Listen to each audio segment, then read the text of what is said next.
ഇട്ടിട്ടുണ്ട് അല്ലെ? ഇട്ടാ നോക്കിയാന്ന് ഗ്രൂപ്പിൽ വന്ന ക്വസ്റ്റ്യൻസ് 3 ക്വസ്റ്റ്യനാ വന്നിട്ടുള്ളത്. ഇട്ടിട്ടുണ്ട് മാതാജി, ഒന്ന് ചെക്ക് ചെയ്തിട്ട് എല്ലാവരും. ക്വസ്റ്റ്യൻസ് ഉണ്ട്, വാട്സാപ്പിൽ കിടക്കുന്നുണ്ട് കേട്ടോ. വന്നിട്ടില്ല.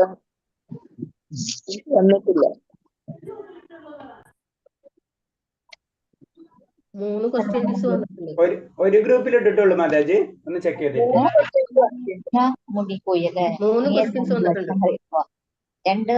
3 ക്വസ്റ്റ്യൻസ് ഉള്ളത്. സാരമില്ല, ഇന്ന് ഓർമ്മയില്ല, നാളെ രാവിലെ അല്ലേ വേണ്ടു.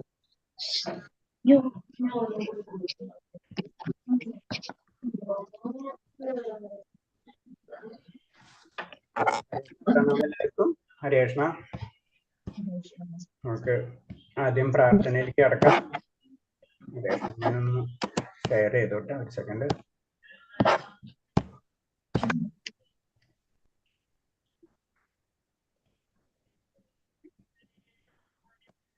ക്വസ്റ്റ്യൻസ് കണ്ടില്ലേ? എല്ലാവരും കിട്ടില്ലേ ക്വസ്റ്റ്യൻസ്? 3 ക്വസ്റ്റ്യൻസ് കിട്ടി. അതെന്നാ 3 ക്വസ്റ്റ്യൻസ് അത്രേ ഉള്ളൂ? ഇല്ല, കിട്ടിയിട്ടില്ല. അതായത് ഒന്ന് നോക്കിയാ, ഒരു ഗ്രൂപ്പിൽ ഷെയർ ചെയ്തിട്ടുള്ളൂ എന്ന് പറഞ്ഞു. അപ്പൊ ബാക്കിയുള്ള ഒരു ഗ്രൂപ്പിലേക്ക് ഒന്ന് ഷെയർ ചെയ്തോളൂ.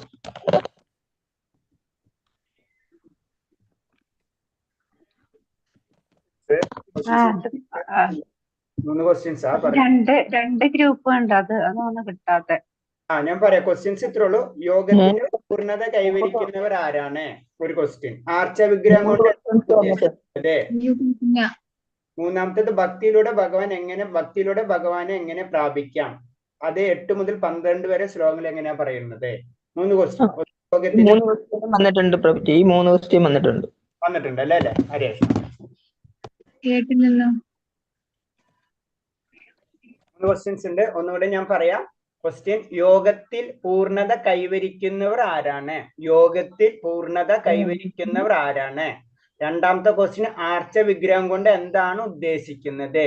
രണ്ടാമത്തെ ക്വസ്റ്റ്യൻ: ആർച്ച വിഗ്രഹം കൊണ്ട് എന്താണ് ഉദ്ദേശിക്കുന്നത്? മൂന്നാമത്തെ ക്വസ്റ്റ്യൻ: ഭക്തിയിലൂടെ ഭഗവാൻ എങ്ങനെ പ്രാപിക്കാം എന്ന് 8 മുതൽ 12 വരെയുള്ള ശ്ലോകങ്ങളിൽ പറയുന്നുണ്ട്. അതിനെപ്പറ്റി പറയാം. 3 ക്വസ്റ്റ്യൻ. ഒന്ന് യോഗത്തിൽ പൂർണ്ണത എന്ന് പറഞ്ഞാൽ എന്താണ്? അതാണ് ഒന്നാമത്തെ. എന്താണ് യോഗം ചെയ്യുമ്പോൾ അതിന് വരുമ്പോൾ അതിന് പൂർണ്ണത എന്ന് പറഞ്ഞത് എന്താണ്? രണ്ടാമത്തെ ആർച്ച വിഗ്രഹം എന്ന് പറഞ്ഞത് എന്താണ്? അതുകൊണ്ട് എന്താണ് ഉദ്ദേശിക്കുന്നത്? മൂന്നാമത്തേന്ന് പറഞ്ഞ 8 മുതൽ 12 വരെ ശ്ലോകങ്ങളിൽ എന്താണ് പറയുന്നത്? അതെങ്ങനെയാണ് നമ്മൾ ഭഗവാനെ പ്രാപിക്കുന്നത്? അങ്ങനത്തെ കാര്യങ്ങളാണ് 8 തൊട്ട് 12 വരെ പറയുന്നത്. അപ്പൊ അത് 3 ചോദ്യങ്ങളാണ് നമ്മൾ ലാസ്റ്റ് ചോദിക്കുക. അതിന്റെ കാര്യമാണ് കൂടുതൽ ഡീറ്റെയിൽ ആയിട്ട് ഈ അധ്യായത്തിൽ പറയുന്നത് തന്നെ. ഹരേ കൃഷ്ണ. ഓം നമോ ഭഗവതേ വാസുദേവായ. ഓം നമോ ഭഗവതേ വാസുദേവായ. ഓം നമോ ഭഗവതേ വാസുദേവായ. ഒരു സെക്കൻഡ്, എല്ലാരും മ്യൂട്ട് ചെയ്തിരിക്കും പ്ലീസ്.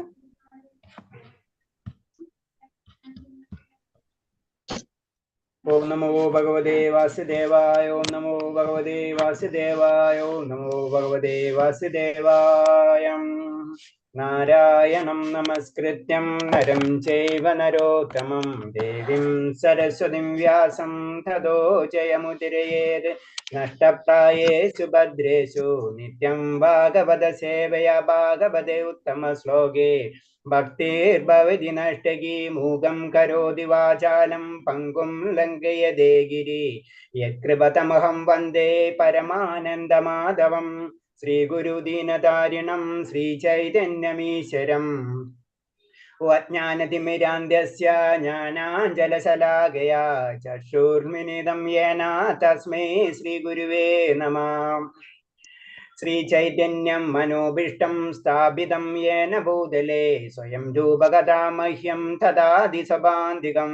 വന്ദേഹം ശ്രീഗുരു ശ്രീയുതപദകമലം. ശ്രീഗുരും വൈഷ്ണവാംശ ശ്രീരൂപം സാഗരജാതം സഹന രഘുനാഥാനിതം തം സജീവം സാദൈവം സാവധൂതം പരിജനസഹിതം കൃഷ്ണചൈതന്യദേവം. ശ്രീരാധാകൃഷ്ണപാദാൻ സഹന ലളിതാ ശ്രീവിശാഖാനിം താംശ. ഹേ കൃഷ്ണ കരുണാ സിന്ധോ ദീനബന്ധോ ജഗത്പദേ. ഗോപേശ ഗോപികാ കാന്ത രാധാകാന്ത നമസ്തുതേ. തപ്തകാഞ്ചന ഗൗരാംഗീ രാധേ വൃന്ദാവനേശ്വരി. വൃഷഭാനുസുതേ ദേവി പ്രണമാമി ഹരിപ്രിയേ. വാഞ്ചാകൽപതരൂപേച്ഛ കൃപാ സിന്ധിഭ്യേവ ച. പതിനാം പാവനേഭ്യോ വൈഷ്ണവേഭ്യോ നമോ നമഃ. ഓം നമോ വിഷ്ണുപാദായ കൃഷ്ണപ്രേഷ്ഠായ ഭൂതലേ ശ്രീമതേ ഭക്തിവേദാന്ത സ്വാമിന്നിധി നാമിനേ നമസ്തേ സാരസ്വദേവേ ഗൗരവാണി പ്രചാരിണേ നിർവിശേഷ ശൂന്യവാദി പാശ്ചാത്യദേശധാരിണേ ജയ ശ്രീകൃഷ്ണ ചൈതന്യ പ്രഭു നിത്യാനന്ദ ശ്രീ അദ്വൈത ഗദാധര ശ്രീവാസാദി ഗൗരഭക്തവൃന്ദ ഹരേ കൃഷ്ണ കൃഷ്ണ കൃഷ്ണ ഹരേ ഹരേ ഹരേ രാമ രാമ രാമ ഹരേ ഹരേ ഹരേ കൃഷ്ണ കൃഷ്ണ കൃഷ്ണ ഹരേ ഹരേ ഹരേ രാമ രാമ രാമ ഹരേ ഹരേ ഹരേ കൃഷ്ണ കൃഷ്ണ കൃഷ്ണ ഹരേ ഹരേ ഹരേ രാമ രാമ ഹരേ ഹരേ ഹരേ കൃഷ്ണ ഭഗവാദിക്ക് ജയ ഗുരുദേവിക്ക് ജയ അനന്തകോടി വൈഷ്ണവ ഭക്തർക്ക് ജയ ഹരേ കൃഷ്ണ. എല്ലാവർക്കും പ്രണാമം. നമ്മള് 12ാമത്തെ ശ്ലോകങ്ങൾ നിങ്ങളാ വായിക്കുന്നത് അല്ലെങ്കിൽ മാതാജി വായിക്കാറ്? പ്രഭു വായിക്കുന്നു. ഓക്കെ, ശരി മാതാ.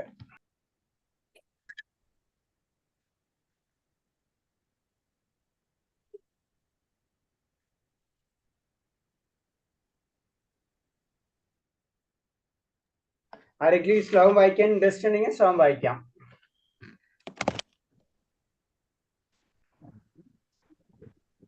വായിക്കാം പ്രഭുജി. ആ, ശരി മാതാജി. ഞാനൊന്ന് ജസ്റ്റ് ഒന്ന് ഇൻട്രൊഡക്ഷൻ പറഞ്ഞോട്ടെ, എന്നിട്ട് ശ്ലോകം പറയാം. അപ്പൊ ശ്ലോകം വായിച്ചോളൂ കേട്ടോ. ആദ്യം നമ്മൾ എടുക്കാൻ പോണത് ഹരേ കൃഷ്ണ പ്രഭുജി. ഹരേ കൃഷ്ണ പ്രഭു, ഹരേ കൃഷ്ണ മാതാജി. അധ്യായം 12 ഭക്തിയോഗം. അപ്പൊ നമ്മളെ ജസ്റ്റ് ജനറൽ ആയിട്ട് ഭക്തിയോഗത്തിനെ പറ്റി പറയുമ്പോൾ നമ്മൾ എല്ലാവരും ഭക്തി തന്നെയാണ് പഠിക്കുന്നത് അല്ലെ. ഭക്തി നമ്മൾ പ്രാക്ടീസ് ചെയ്യുന്നവരാണ് അല്ലെ. അപ്പൊ 1 തൊട്ട് നമുക്ക് 6 വരെ അറിയാം കർമ്മയോഗാണെന്നും, അതുപോലെ തന്നെ 7 തൊട്ട് വരെയും 12 വരെയും ഭക്തിയോഗാണെന്ന് പറയാം അല്ലെ. അപ്പൊ പിന്നെ അതുപോലെ തന്നെ 13 തൊട്ട് 18 വരെയും ജ്ഞാനയോഗം. അപ്പൊ ഈ 12ാമത്തെ അധ്യായമാണ്. അപ്പൊ അതാണ് ശരിക്കും ഈ 7 തൊട്ട് 12 വരെയും ശരിക്കും ഭക്തിയോഗം ആണെങ്കിൽ തന്നെയും 12ാമത്തെ അധ്യായത്തിലാണ് ഭക്തിയോഗം എന്ന് തന്നെ പറഞ്ഞിട്ടുള്ള ഒരു ചാപ്റ്റർ വരുന്നത്. കറക്റ്റ് ഭക്തി എന്താണെന്ന് പറഞ്ഞു തരുന്ന ഒരു ചാപ്റ്റർ ആണ് ഇതിൽ നമുക്ക് ഇതിലാണ് പലതരം ലെവലുകളുണ്ട് ഭക്തിയിൽ എന്നൊക്കെ പറഞ്ഞു തരുന്നതാണ്. നമുക്ക് പെട്ടെന്ന് ഭഗവാനെ പ്രാർത്ഥിക്കാനുള്ള അതിലേക്കുള്ള ലെവലിലേക്ക് ഉയർന്നിട്ടില്ലെങ്കിലും അതിന്റെ പല സ്റ്റെപ്പുകളൊക്കെ പറ്റി ഇതില് പറഞ്ഞു തരുന്നുണ്ട്. പിന്നെ നമ്മൾ ഉപാസിക്കുന്ന രീതികൾ എങ്ങനെയൊക്കെയാണ്, നമുക്ക് വേണമെങ്കിൽ ഭഗവാനെ വ്യക്തിഗത രൂപത്തിലും വ്യക്തിഗത രൂപത്തിലൊക്കെ ഭഗവാനെ പ്രാർത്ഥിക്കാം. അപ്പൊ അതൊക്കെ എങ്ങനെയാണ്, അതിന്റെ ഏതാണ് നല്ലത് ഏതാണ് ബുദ്ധിമുട്ടുള്ള കാര്യങ്ങളൊക്കെയാണ് ഈ അധ്യായത്തിൽ പറഞ്ഞു തരുന്നത്. അതിലും ഭക്തിയോഗത്തില് ഫസ്റ്റ് പറഞ്ഞ അർജുന ഉവാച എന്ന് പറഞ്ഞു. വായിച്ചോളൂ മാതാജി. ഹരേ കൃഷ്ണ. ഫസ്റ്റ് ശ്ലോകം. ഹരേ കൃഷ്ണ. അർജുന ഉവാച ഏവം സതതയുക്തായേ ഭക്താസ്ത്വാം പര്യുപാസതേ യേ ചാപ്യക്ഷരമവ്യക്തം തേഷാം കേ യോഗവിത്തമാഹ. അർജുനൻ ചോദിച്ചു, എല്ലാ സമയവും അങ്ങയുടെ ഭക്തി സേവനത്തെ തന്നെ ഉചിതമായി ഏർപ്പെട്ടു പോരുന്നവരോ അതോ പ്രത്യക്ഷമല്ലാതെ അവ്യക്ത ബ്രഹ്മത്തെ ഉപാസിക്കുന്നവരോ ആരാണ് കൂടുതൽ പരിപൂർണയുള്ളവർ? ഹരേ കൃഷ്ണ. ഹരേ കൃഷ്ണ മാതാജി. അപ്പൊ ഇതിൽ ചോദിക്കുന്ന എന്താണ് കാരണം എന്ന് വെച്ച് കഴിഞ്ഞാൽ നമുക്ക് 2 തരത്തില് ഫസ്റ്റ് ആദ്യത്തിൽ അർജുനൻ ചോദിക്കുകയാണ് 2 തരത്തിൽ നമുക്ക് ഭഗവാനെ പ്രാർത്ഥിക്കാം. ഒന്ന് പറഞ്ഞത് എല്ലാ സമയവും അങ്ങയുടെ ഭക്തി സേവനത്തിൽ തന്നെ ഉചിതമായി ഏർപ്പെട്ടു പോരുന്നവരോ അതോ പ്രത്യക്ഷമല്ലാത്ത അവ്യക്ത ബ്രഹ്മത്തെ ഉപാസിക്കുന്നവരോ ആരാണ് കൂടുതൽ പരിപൂർണത ഉള്ളവർ? നിങ്ങളുടെ അഭിപ്രായം തന്നെ ഒന്ന് പറഞ്ഞ ഏതായിരിക്കും? അർജുനന്റെ ചോദ്യത്തിന്റെ ഉത്തരം നമുക്ക് പറയാൻ പറ്റും. ഏതായിരിക്കും? ഭക്തി സേവനത്തില് അത് തന്നെയാണ് ആൻസറും അത് തന്നെയാണ്. അപ്പൊ ആദ്യത്തെ ക്വസ്റ്റ്യനും അത് തന്നെയാണ്. അതാണ് ശരിക്കും പറയാം ഭക്തിയുത സേവനം ചെയ്യുമ്പോഴാണ് നമുക്ക് അതാണ് ശരിക്കും പരിപൂർണത എന്ന് പറഞ്ഞത് ഭക്തിയുത സേവനം തന്നെയാണ്. അതാണ് പറഞ്ഞത്. അപ്പൊ പരമസത്യത്തെ സാക്ഷാത്കരിക്കുന്ന വിവിധ പ്രക്രിയകളിൽ ഒന്ന് മ്യൂട്ട് ചെയ്യാൻ മതി, ഒന്ന് ശ്രദ്ധിക്കണം.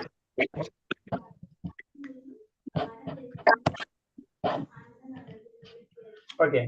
അപ്പൊ ഇതിൽ പറയണത് 2 തരത്തിൽ നമുക്ക് ഭഗവാനെ പ്രാർത്ഥിക്കാം. അതിൽ ഏതാണ് നല്ലതെന്നാണ് അർജുനൻ ചോദിക്കുന്നത് അല്ലെ. അപ്പൊ അതിൽ പറയുമ്പോൾ പരമസത്യത്തെ സാക്ഷാത്കരിക്കാൻ ഉതക്കുന്ന വിവിധ പ്രക്രിയയിൽ ഏറ്റവും ഉത്തമം ഭക്തിയോഗമാണ്. ഭക്തിയോഗമാണ് ഏറ്റവും നല്ലതെന്ന് ഭഗവാൻ പറയുന്നുണ്ട്. അടുത്ത ശ്ലോകത്തിലാണ് ഡീറ്റെയിൽ ആയിട്ട് വരുന്നത്. കൃഷ്ണന്റെ വ്യക്തിഗത രൂപത്തിൽ ആസക്തനാകുകയാണ് ഏറ്റവും ഉത്തമം. 2 കാര്യമാണ്. ഒന്ന് ഭഗവാനെ ഭക്തിയോടുകൂടി ആരാധിക്കുക, പിന്നെ നമ്മൾ എന്താണ് ഭഗവാനിൽ ആസക്തനായി. ഏത് രൂപത്തിൽ? ഭഗവാന്റെ ശ്യാമ സുന്ദര രൂപത്തില് നമ്മൾ ആകൃഷ്ടനാവണം. നമുക്ക് ചിലപ്പോൾ ഇനീഷ്യൽ സ്റ്റേജിൽ ആയില്ലെങ്കിലും നമ്മൾ അതിനുള്ള ചിട്ടകൾ നമ്മൾ ചെയ്തോണം. അതാണ് സാധന എന്ന് പറഞ്ഞത് അല്ലെ. നമ്മൾ സാധന ചെയ്ത് നമുക്ക് എല്ലാവർക്കും ഭക്തിയുണ്ട്. പക്ഷെ എന്താണ് ഭക്തി നമ്മൾ വളർത്തിയെടുക്കാണ് ചെയ്യേണ്ടതെന്ന് പറയുന്നത്. അപ്പൊ അതിന് നമ്മൾ ആസക്തനാവണം. ആസക്ത എന്ന് പറഞ്ഞാൽ അങ്ങനത്തെ രീതിയിലുള്ള ആസക്തി ആയിരിക്കണം. അത്ര ആസക്ത എന്ന് പറഞ്ഞാൽ ചില വസ്തുക്കൾ നമുക്കിപ്പോ ചില കാര്യങ്ങള് ഇപ്പൊ അത് ഇപ്പൊ നമുക്ക് എന്തൊരു അഡിക്ഷൻ എന്ന് പറയില്ലേ, അതേ റേഞ്ചിലേക്ക് വരും. ഇപ്പൊ നമ്മൾ മൊബൈൽ ഉപയോഗിക്കണ്ടാവും. ചിലർ ജനറൽ ആയിട്ട് ഒരു കാര്യത്തിന് മാത്രം ഉപയോഗിക്കുള്ളൂ അല്ലെ, ചിലർ കുറച്ചും കൂടെ അതിന് ഡീപ്പായിട്ട്. അങ്ങനെ അത്ര അഡിക്ഷൻ, അത് അത്ര ആസക്തി നമുക്ക് ഭഗവാന്റെ വ്യക്തി രൂപത്തിലേക്ക് നമ്മൾ വരുത്തണം. അതാണ് പറഞ്ഞത്. അത്യുകൃഷ്ടമായ ആത്മീയ സാക്ഷാത്കാരം കൃഷ്ണന്റെ വ്യക്തിഗത രൂപത്തോടുള്ള ഭക്തിയാണ്. അപ്പൊ എന്താണ് ശരിക്കും ആ ആത്മീയ സാക്ഷാത്കാരം എന്ന് പറഞ്ഞത് എന്താണ്? ഭഗവാൻ. അത് നമ്മൾ ആത്മാവിനെ ആത്മീയ സാക്ഷാത്കാരം എന്ന് പറഞ്ഞാൽ തന്നെ നമ്മൾ ആത്മാവിനെ നമ്മൾ കാണണം അല്ലെ. ആത്മാവിനെ ആത്മ സാക്ഷാത്കരിയാണ്. അപ്പൊ അവിടെ എന്തുണ്ട്? ഓട്ടോമാറ്റിക് പരമാത്മ രൂപത്തിൽ ഭഗവാൻ ഉണ്ട് അല്ലെ. അപ്പൊ അതാണ്. അപ്പൊ അവിടെ അതാണ് അത്യുത്കൃഷ്ടമായ ആത്മീയ സാക്ഷാത്കാരം. അത് കൃഷ്ണന്റെ വ്യക്തിഗത രൂപത്തോടുള്ള ഭക്തിയാണ്. അതാണ് പറയുന്നത്. നമ്മൾ ആത്മീയ സാക്ഷാത്കാരം എന്ന് പറയുമ്പോൾ നമ്മൾ ഭക്തിയിലേക്ക് കടക്കാണ്. അതാണ് പറയുന്നത്.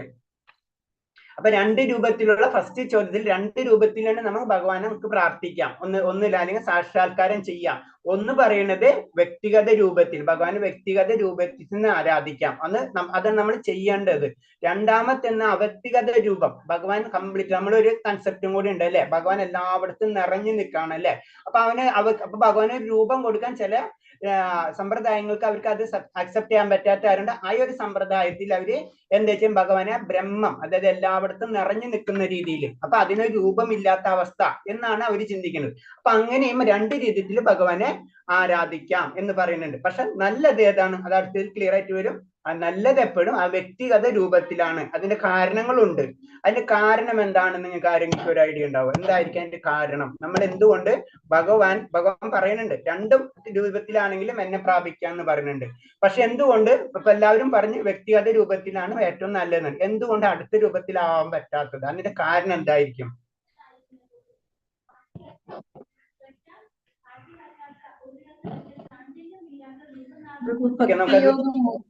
ഭക്തിയോഗമാണ് സർവോത്കൃഷ്ടമെന്ന് ഭഗവാൻ പറയുന്നു. ഭക്തിയോഗമാണ്. അപ്പൊ ഇതും ഭക്തി തന്നെ ഉണ്ട് എല്ലാവരും. ഭക്തിയോഗം എന്ന് പറയുമ്പോൾ വ്യക്തിഗത രൂപത്തിലാണ് പറയുന്നത് അല്ലെ. ഭക്തിയോഗം എന്ന് പറഞ്ഞാൽ പല രീതിയിലേക്കും പോവാം. നമുക്ക് ഭക്തി ഉണ്ടായാൽ മതി നമുക്ക്. പക്ഷെ ഇത് വ്യക്തിഗത രൂപത്തിലാണ് ഭഗവാൻ ഊന്നൽ കൊടുക്കേണ്ടത്. അതിലേക്കാണ് ചെയ്യേണ്ടതെന്ന് പറയുന്നത്. അപ്പൊ ആ വ്യക്തിഗത രൂപത്തിലുള്ള പ്രോബ്ലം എന്തായിരിക്കും നമുക്ക് സംഭവിക്കാം?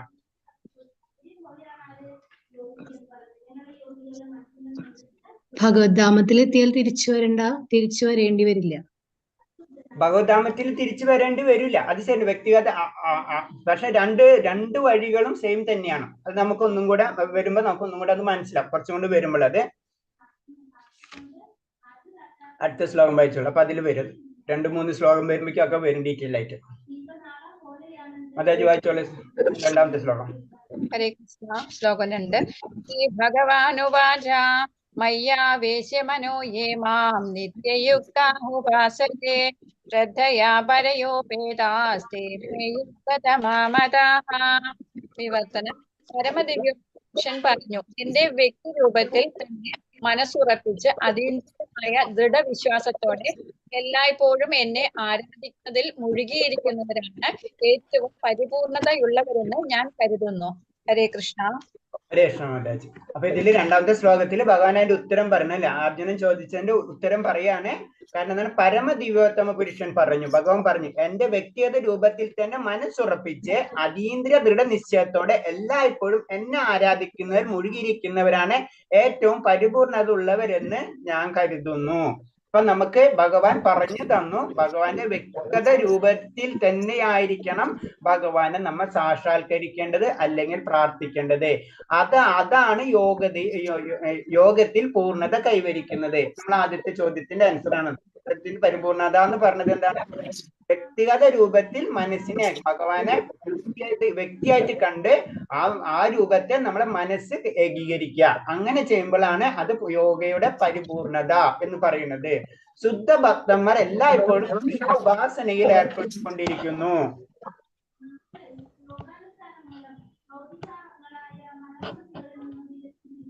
സെക്കൻഡ് ഒന്ന് മ്യൂട്ട് ചെയ്യാം. അൺമ്യൂട്ട് ചെയ്യുന്ന സമയത്ത് ഹരേ കൃഷ്ണ. പിന്നെ ശുദ്ധ ഭക്തന്മാർ എല്ലായ്പ്പോഴും കൃഷ്ണ ഉപാസനയിൽ ഏർപ്പെട്ടുകൊണ്ടിരിക്കുന്നു. അയാൾ കൃഷ്ണനെ ജപിക്കുന്നു, കൃഷ്ണനെ കുറിച്ച് കേൾക്കുകയും വായിക്കുകയും ചെയ്യുന്നു. അപ്പൊ എന്താണ് ശരിക്കും വ്യക്തിഗത ആരാധന എന്ന് പറയുമ്പോൾ അതിനെ പറ്റിയാണ് പറഞ്ഞു തരുന്നത്. വ്യക്തിഗത ആരാധന എന്ന് പറയുമ്പോൾ നമ്മൾ ചെയ്യേണ്ടത് കൃഷ്ണനെ ഉപാസിക്കുന്നു, ഭഗവാന്റെ ഉപാസനകൾ എന്തൊക്കെ ഭഗവാന് ചെയ്യാൻ പറ്റും അത് നമ്മൾ ചെയ്യുന്നു, ജപിക്കുന്നത്, അതുപോലെ തന്നെ കൃഷ്ണനെ പറ്റി കേൾക്കുന്നു. അതിന് പറഞ്ഞ് ചിലപ്പോൾ അയാൾ ജപിക്കുന്നു, കൃഷ്ണനെ കുറിച്ച് കേൾക്കുകയോ വായിക്കുകയോ ചെയ്യുന്നു, ചിലപ്പോൾ പ്രസാദം പാചകം ചെയ്യുന്നു, ചന്തയിൽ പോയി കൃഷ്ണന് വേണ്ടിയുള്ള സാധനങ്ങൾ വാങ്ങുന്നു, ചിലപ്പോൾ ക്ഷേത്രമോ പാത്രങ്ങളോ കഴുകി വെടുപ്പാക്കുന്നു. എന്ത് തന്നെ ചെയ്യുന്നതും കൃഷ്ണന് വേണ്ടിയാണ്. കൃഷ്ണൻ അർപ്പിക്കപ്പെടാത്ത കർമ്മങ്ങളിൽ ഒരു നിമിഷം പോൽ അയാൾ പാഴാക്കിയില്ല. ഇപ്രകാരമുള്ള പ്രവർത്തനം തന്നെയാണ് ശരിയായ കൃഷ്ണാവബോധം എന്ന് പറയുന്നത്. അപ്പൊ എന്ത് പറഞ്ഞു വരുന്നത് ഇത്രേ ഉള്ളൂ, നമ്മ കൃഷ്ണന് വേണ്ടി നമ്മൾ എന്ത് കാര്യവും ചെയ്യാം, അതൊക്കെ ശരിക്കും പറഞ്ഞു കഴിഞ്ഞാൽ കൃഷ്ണ ഉപാസനയാണ് ചെയ്യുന്നത്. അതെന്ന് പറഞ്ഞാൽ നമ്മള് ഭഗവാനെ ചെന്ന് പ്രാർത്ഥിച്ചാൽ ജപിച്ചാൽ മാത്രം പോലെ, അല്ലെങ്കിൽ ജപം മാത്രമല്ല, ജപം അതിൽ ഏറ്റവും ഇമ്പോർട്ടന്റ് ഒരു കാര്യമാണ്. പക്ഷെ എന്താ, നമുക്ക് വേണമെന്ന് വെച്ചാൽ കൃഷ്ണന് വേണ്ടി ചന്തയിൽ പോയി സാധനങ്ങൾ വാങ്ങിച്ചുകൊണ്ട് വരണം അല്ലെ, ഭഗവാന് പൂജയ്ക്കുള്ള സാധനങ്ങൾ, പൂക്കളൊക്കെ നമ്മൾ കളക്ട് ചെയ്യും അല്ലെ. ഇതൊക്കെ ശരിക്കും ഭഗവാന് വേണ്ടി ചെയ്യുന്ന എന്ത് കാര്യവും കൃഷ്ണന്റെ ഉപാസനയാണെന്ന് പറയുന്നത്. അപ്പൊ നമ്മളെ ക്ഷേത്രങ്ങളിൽ ശുദ്ധീകരിക്കണം, അവർ മനസ്സുകൊണ്ട് തന്നെയാണ് ക്ഷേത്രങ്ങൾ ശുദ്ധീകരിക്കുന്നത് വെച്ച് കഴിഞ്ഞാല് അത് ഓട്ടോമാറ്റിക് ആയിട്ട് കൃഷ്ണന്റെ ഉപാസന തന്നെയാണ്. അതാണ് നമ്മൾ അതിൽ നിന്ന് മനസ്സിലാക്കേണ്ടത്. അപ്പൊ നമ്മൾ ഒരു കാര്യം ഞാൻ ഇതേ ചെയ്യാൻ പാടുള്ളൂ, ഇതേ ചെയ്യണമെങ്കിൽ യാതൊരു റിസ്ട്രിക്ഷൻസ് ഒന്നുമില്ല, നമുക്ക് എന്ത് വേണമെങ്കിലും ചെയ്യാം, അത് ഭഗവാന് വേണ്ടി ചെയ്തിരിക്കണം, അതാണ്. പക്ഷെ അതിന്റെ ഓരോ ഘട്ടങ്ങൾ കഴിയുമ്പോൾ ഓരോ സെക്ഷൻസ് നമ്മൾ മനസ്സിലാക്കണം എന്ന് മാത്രമേ അതിൽ പറയുന്നത്. അപ്പൊ ഇതാണ് പറഞ്ഞ രണ്ടാമത്തെ ശ്ലോകത്തിൽ ഇത്രേ ഉള്ളൂ. കൃഷ്ണ ഉപാസന എന്ന് വെച്ച് കഴിഞ്ഞാൽ സിമ്പിൾ ആണ്, കൃഷ്ണന് വേണ്ടി ചെയ്യുന്ന എല്ലാ കാര്യങ്ങളും കൃഷ്ണ ഉപാസനയാണ്. ജപമായാലും പ്രസാദം കഴിക്കുന്നതായാലും പാത്രങ്ങൾ, അതായത് ക്ഷേത്രങ്ങൾ ഉപയോഗിക്കുന്ന പാത്രങ്ങൾ കഴുകി വെടുപ്പാക്കുന്നതാണെങ്കിലും ചന്തയിൽ പോയി സാധനങ്ങൾ ചന്തയിൽ പോയി സാധനങ്ങൾ വാങ്ങിക്കുന്നതായാലും, അതുപോലെ തന്നെ കൃഷ്ണപ്രസാദം ആയ നിവേദ്യം നമ്മൾ തയ്യാറാക്കുന്നതാണെങ്കിലും, ഗ്രന്ഥപാരായണങ്ങൾ, ആത്മീയ ഗ്രന്ഥങ്ങൾ പാരായണം ചെയ്യുന്നതും, ഇതൊക്കെ കൃഷ്ണന്റെ അറിവിന് വേണ്ടി, കൃഷ്ണന് വേണ്ടിയാണ് നമ്മൾ ചെയ്യുന്നത് അല്ലെ. അതെന്തിനാണ് ശരിക്കും ഇതൊക്കെ ചെയ്യുന്നത്, നമുക്ക് എന്തിനാണ് നമ്മൾ ഭക്തി ചെയ്യുന്നത്, ഭക്തിയോഗമാണ് നമ്മൾ പഠിക്കുന്നത്. എന്തിനാണ് നമ്മൾ ഭക്തി ചെയ്യുന്നത്, എന്തിനാണ്?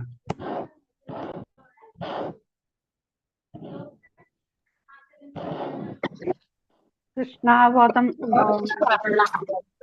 ഹരേ കൃഷ്ണ. ഹരേ കൃഷ്ണ. ഹരേ കൃഷ്ണ പറഞ്ഞോളൂ. നമ്മൾ കൃഷ്ണന് വേണ്ടി നമ്മൾ ജപിക്കുന്നുണ്ട്, കൃഷ്ണന് വേണ്ടി പല കാര്യങ്ങളും നമ്മൾ ചെയ്യുന്നുണ്ട്, ചന്തയിൽ പോണ്ട്, ഇതൊക്കെ ചെയ്യണത് എന്തിനാണ്? ഭഗവാനിലേക്ക് അടുക്കാൻ. ഭഗവാൻ കൃഷ്ണന്റെ കൃഷ്ണാവബോധം നേടാൻ, ഭഗവാന്റെ ധാമത്തിലെത്താൻ, അതായത് ഭഗവാന്റെ ധാമത്തിൽ പോകാനുള്ള ആഗ്രഹം കൊണ്ടാണ് നമ്മൾ ഇത് ചെയ്യണത് അല്ലെ. നമുക്ക് എപ്പോഴും ആഗ്രഹങ്ങൾ ഉണ്ടാവും, നമ്മൾ എന്തൊരു കാര്യം ചെയ്യുമ്പോൾ നമുക്കൊരു ആഗ്രഹം ഉണ്ടാവും അല്ലെ. അപ്പൊ കൃഷ്ണ ധാമത്തിൽ പോകാൻ നമുക്ക് ആഗ്രഹം ഉണ്ടാവും. ഓക്കെ, ധാമത്തിൽ പോണ എന്തിനാണ്? അവബോധം ലഭിക്കാൻ വേണ്ടിയിട്ടാണ്. അല്ല ജനന മരണങ്ങളില്ലാത്ത ഒരു ഇതാണ്. ജനന മരണങ്ങൾ ഉണ്ടായാലും എന്താ പ്രശ്നം? നമ്മളെ ജന്മം കഷ്ടതകൾ അനുഭവിക്കേണ്ടി വരില്ല.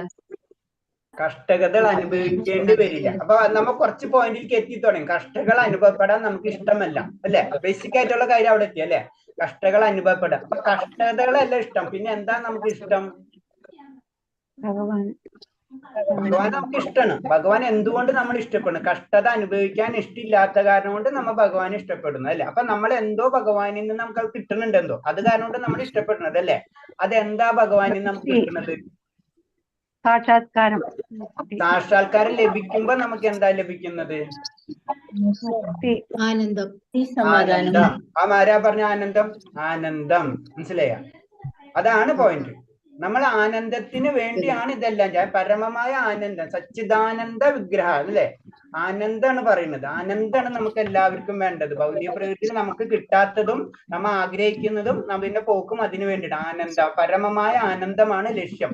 അതിനു വേണ്ടിയാണ് നമ്മൾ ഇത്. അപ്പൊ ഭൗതിക ലോകത്തിൽ ഇത് നമുക്ക് കിട്ടില്ല. അപ്പൊ ഇങ്ങനെ ഇങ്ങനെ കറങ്ങിക്കൊണ്ടിരിക്കും. അതിനു വേണ്ടിയിട്ട് അന്വേഷണങ്ങളാണ് ഭൗതിക ലോകത്തിൽ നമ്മളിങ്ങനെ ചെയ്തുകൊണ്ടിരിക്കുന്നത്. അതൊരിക്കലും നമുക്ക് ലഭിക്കുക ആനന്ദം, ആത്മീയ ആനന്ദം, പരമമായ ശാശ്വതമായിട്ടുള്ളത്, അതിന് സച്ചിദാനന്ദ വിഗ്രഹം, പരമമായ ആനന്ദം ശാശ്വതമായിട്ടുള്ളത്, ആ ജ്ഞാനം, ആ സത്യം ഭഗവാൻ മാത്രമാണ്.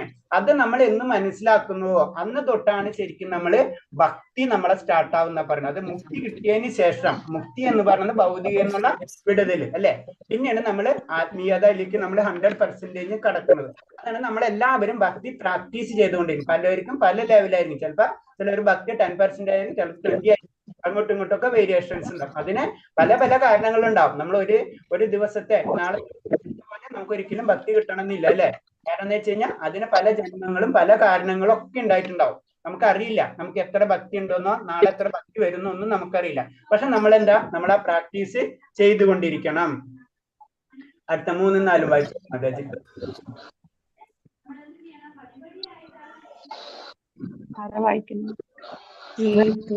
ഹരേ കൃഷ്ണ.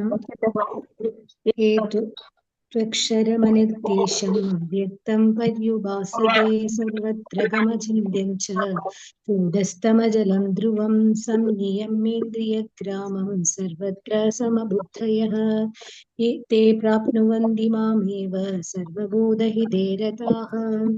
എന്നാൽ ഇന്ദ്രിയങ്ങളെല്ലാം നിയന്ത്രിച്ച് എല്ലാവരിലും സമഭാവനയോടെ സർവ്വജീവികളുടെയും നന്മയിൽ തൽപരരായിക്കൊണ്ട് ഇന്ദ്രിയങ്ങൾക്ക് ഗോചരമില്ലാത്തതും അവ്യക്തവും സർവ്വവ്യാപ്തവും അചിന്ത്യവും സ്ഥിരവും മാറ്റമില്ലാത്തതും ഉറച്ചതുമായതിനെ നിരപേക്ഷ തത്വത്തിന്റെ വ്യക്തിശൂന്യ സങ്കല്പത്തെ പൂർണ്ണമായി ഉപാസിക്കുന്നവരും ഒടുവിൽ എന്നെ തന്നെ പ്രാപിക്കുന്നു. Okay, thank you Mataji. അപ്പൊ ഇതിൽ പറയണെന്ന് വെച്ച് കഴിഞ്ഞാൽ എന്താ, 3, 4 പറഞ്ഞത് ശരിക്കും ഒരു ഭക്തൻ എന്താണ് എന്നുള്ളൊരു ഡെഫിനിഷനാണ് ഈ ശ്ലോകത്തില് പറയുന്നത്. അതായത് എല്ലാ ഇന്ദ്രിയങ്ങളെ നിയന്ത്രിക്കാനുള്ള ഒരു കഴിവ് ഭക്തൻ നേടിയിരിക്കണം. എല്ലാ നിയന്ത്രണങ്ങളെ നിയന്ത്രിച്ച് എല്ലാവരോടും സമഭാവന കൈക്കൊള്ളണം. നമ്മൾ ഭക്തിയോഗമാണ് ഏറ്റവും, അതിൽ തന്നെ ഏറ്റവും ലാസ്റ്റ് ചാപ്റ്ററാണ് അല്ലെ. ചാപ്റ്റർ ആകുമ്പോൾ അത്ര ഇമ്പോർട്ടൻസ് ഭക്തിക്ക് കൊടുക്കണം. അപ്പൊ ഒരു ഭക്തൻ എന്ന് പറയുമ്പോ അതിന് പറഞ്ഞ നമുക്കിപ്പോ എല്ലാതും നടക്കുമോ, സമഭാവനയോടെ എല്ലാവരും കാണണം, സർവ്വജീവികളോട്, ഇതൊക്കെ നമുക്കറിയാം. ഇതൊക്കെ പറയാൻ വളരെ ഈസിയാണ്. അതാണ് കലിയുഗത്തിന്റെ പ്രത്യേകത. നമ്മുടെ വല്ല പ്രോബ്ലം കലിയുഗത്തിന് അങ്ങനെയാണ് സംഭവിക്കുള്ളൂ. അപ്പൊ അത് ആ ലെവലിലേക്കാണ് നമ്മൾ ഉയരേണ്ടത്. അത് കാരണം കൊണ്ടാണ് നമ്മൾ കലിയുഗത്തിലെ ധർമ്മമായിട്ടുള്ള എന്താണ് നാമജപം നമ്മൾ ചെയ്യണമെന്ന് പറയുന്നത്. നമുക്ക് ഇതൊക്കെ പറയുമ്പോ വളരെ അതേ ലെവലിലേക്ക് ഉയരാൻ ഭയങ്കര ബുദ്ധിമുട്ട്. നമ്മൾ പറയില്ല IAS ഓഫീസർ ആവാൻ എല്ലാവർക്കും ഇഷ്ടമാണ്, പക്ഷെ അതിന് കുറെ സ്റ്റെപ്പുകൾ ഉണ്ട്. ഇപ്പൊ ഈ അവിടെ എത്തിക്കഴിഞ്ഞാൽ നമ്മൾ ഈ ലെവലിലേക്കൊക്കെ എത്തും. ആ ലെവലില് ഭക്തിരിക്കുക, അത് ഭക്തന്റെ ലെവലാ പറഞ്ഞത്. സർവ്വജീവികളുടെയും നന്മയിൽ താല്പര്യമായിരിക്കണം. എല്ലാ ജീവജാലങ്ങളുടെയും നന്മയിൽ താല്പര്യമായിരിക്കണം. ഇന്ദ്രിയങ്ങൾക്ക് ഗോചരമല്ലാത്തതും അവ്യക്തവും സർവ്വവ്യാപ്തവും അചിന്ത്യവും സ്ഥിരവും മാറ്റമില്ലാത്തതും ഉറച്ചും ആയതിനെ നിരപേക്ഷ തത്വത്തെ വ്യക്തിശൂന്യ സങ്കല്പത്തെ പൂർണ്ണമായി ഉപേക്ഷിക്കുന്നവരും ഒടുവിൽ എന്നെ തന്നെ പ്രാപിക്കുന്നു.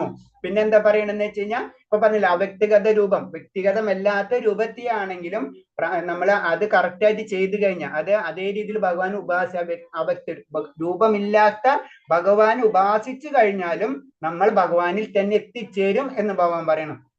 ഭഗവാൻ തന്നെ വ്യക്തിഗത രൂപത്തിൽ തന്നെ ആരാധിക്കണമെന്ന് ഒരു ഗ്യാരണ്ടിയും ഭഗവാൻ പറഞ്ഞില്ല. അതാണ് ബെറ്റർ എന്ന് മാത്രമേ ഉള്ളൂ. ഈ മെത്തേഡ് ഉപയോഗിച്ച് കഴിഞ്ഞാലും നമ്മൾ ഭഗവാനിലേക്ക് തന്നെ എത്തിച്ചേരും. അതാണ് പറഞ്ഞു. പക്ഷെ നമുക്ക് ഈ ലെവലിലേക്കൊക്കെ ഉയരണമെങ്കിൽ എല്ലാ ജീവജാലങ്ങളോടും നന്മയിൽ താല്പര്യം ഉണ്ടായിരിക്കണം, ഇന്ദ്രിയങ്ങളെ നിയന്ത്രിക്കണം, അങ്ങനത്തെ കുറെ കണ്ടീഷൻസ് നമ്മളിൽ ഉണ്ടാവണം.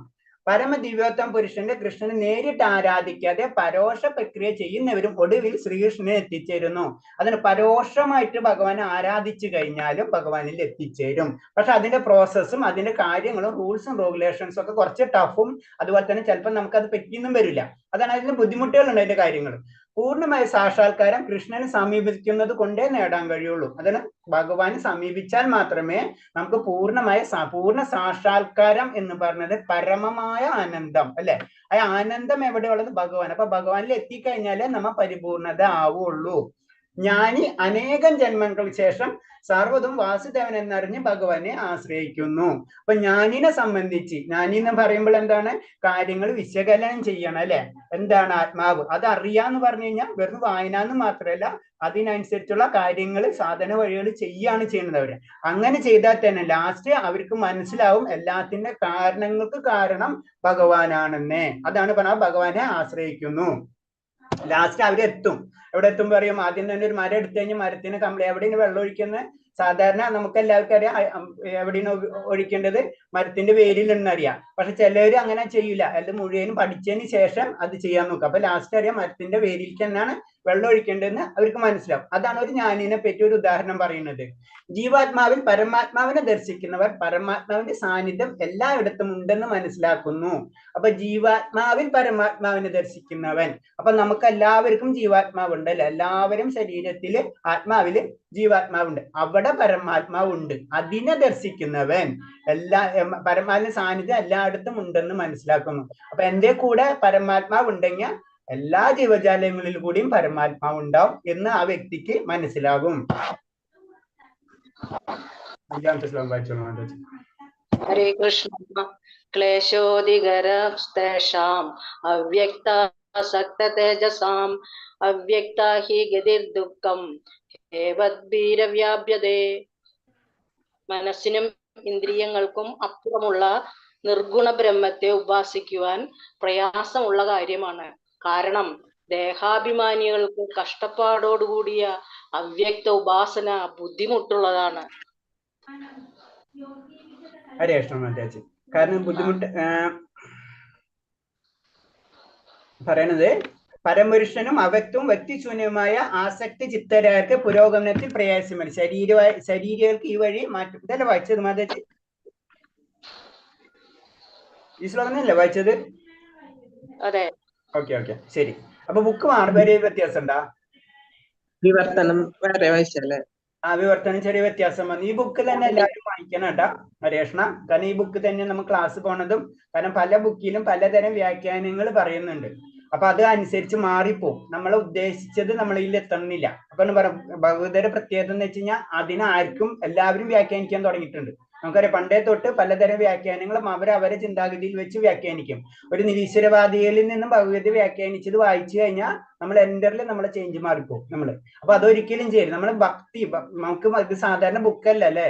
കാരണം എന്ന് വെച്ചാൽ ഭഗവാൻ തന്ന ഉദ്ദേശമാണ്. ഭഗവാൻ എന്ന് പറയുമ്പോൾ നമ്മുടെ ഉള്ളിലേക്ക് വരെ ഭക്തിയാണ്. അപ്പൊ അത് നമ്മൾ ആചാര്യ പരമ്പര ഏതെങ്കിലും സമ്പ്രദായത്തിൽ നിന്നുള്ള ബുക്കായിരിക്കണം നമ്മൾ തീർച്ചയായിട്ടും വായിക്കേണ്ടതും. അല്ലെങ്കിൽ നമ്മളെ വഴിതെറ്റിച്ച് കളയതൊക്കെ. അപ്പൊ ആള് വളരെയധികം ശ്രദ്ധിക്കണം. അതിന് നമ്മൾ പറഞ്ഞത് ഭഗവത യഥാരൂപം തന്നെ വാങ്ങിക്കാം. കാരണം നമ്മൾ ഇതിന്റെ ബേസിലാണ് ക്ലാസ്സസ് പോണത്. അത് വളരെയധികം ശ്രദ്ധിക്കാം. കാരണം 400-500 റേഞ്ചിലുള്ള ബുക്ക് മാത്രമേ ഉള്ളൂ ഇതിന്റെ. അത്ര റേറ്റും ഇല്ല കമ്പയർ ചെയ്യുമ്പോൾ. അപ്പൊ അത് തന്നെ വാങ്ങിക്കാൻ ശ്രമിക്കുക.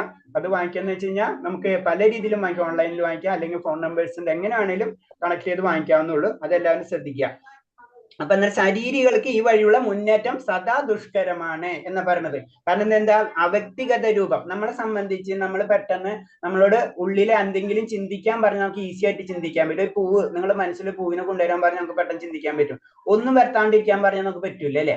അപ്പൊ അതാണ് പ്രോബ്ലം. അതാണ് പറഞ്ഞ ശരീരവാസികൾക്ക്, അതായത് ഭഗവാന്റെ അവ്യക്തിഗത രൂപത്തില് ഭഗവാനെ ആരാധിക്കാൻ നമ്മളെ പോലുള്ളവർക്ക് വളരെ ദുഷ്കരം എന്നാ പറഞ്ഞത്. പറ്റില്ല എന്ന് ഒരിക്കലും പറയൂല ഭഗവാൻ. അത് ദുഷ്കരമാണ് എന്നാ പറയണത്. അതാണ് പറഞ്ഞ ഭക്തിയോഗം നേരിട്ടുള്ള ഭഗവത് സേവനമായ നിഷ്പ്രയാസം നടക്കും. അത് ജീവാത്മാവിന്റെ ഒരു സ്വഭാവമാണെന്നാ പറയുന്നത്. നമ്മൾക്ക് നിറഞ്ഞത് എന്തും ആസക്തി ആയിരിക്കും. അപ്പൊ നിയന്ത്രിക്കാൻ നമുക്ക് വളരെ ബുദ്ധിമുട്ടായിരിക്കും അല്ലെ.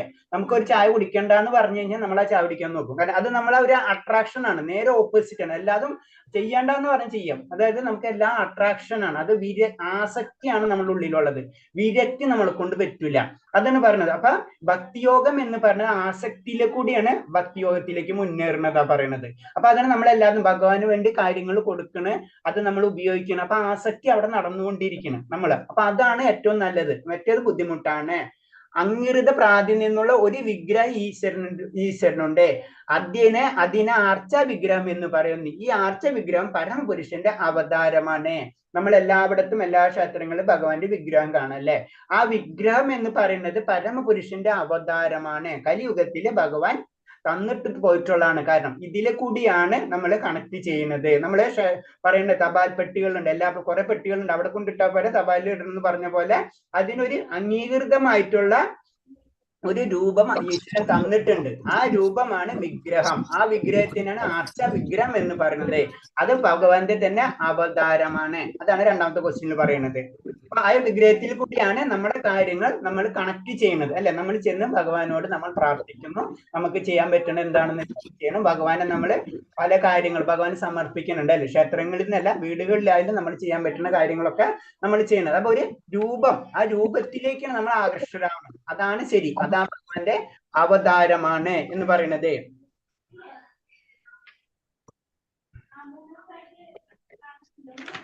അടുത്ത ശ്ലോകം വായിച്ചോളൂ. ഹരേ കൃഷ്ണ. കൃഷ്ണ. ഏതു സർവാണി കർമാണി മയി സംന്യസ്യ പരസ്പരാഃ അനന്യേനൈവ യോഗേന മാം ധ്യായന്ത ഉപാസതേ തേഷാമഹം സമുദ്ധർത്ത മൃത്യു സംസാര സാഗരാത് ഭവാമീന ചിരാത് പാർത്ഥ മയ്യാവേശിത ചേതസാം. ഹേ പാർത്ഥ, എന്നാൽ എന്നെ എല്ലായ്പ്പോഴും ധ്യാനിച്ചുകൊണ്ട് സർവകർമ്മങ്ങളെയും എനിക്കായി അർപ്പിച്ച് എന്നിൽ മനസ്സ് അചഞ്ചലമായി ഊന്നിക്കൊണ്ട് ഭക്തിയുത സേവനത്തിൽ ഏർപ്പെട്ടു പോരുന്നവരെ ഞാൻ വേഗത്തിൽ ജനന മരണങ്ങളുടെ ഈ സമുദ്രത്തിൽ നിന്ന് കരകയറ്റും. ഹരേ കൃഷ്ണ. ഹരേ കൃഷ്ണ. അപ്പൊ ഇതിൽ പറഞ്ഞത് എന്നെ ഒരു സെക്കൻഡ് ഒന്ന് മ്യൂട്ട് ചെയ്തോട്ടെ.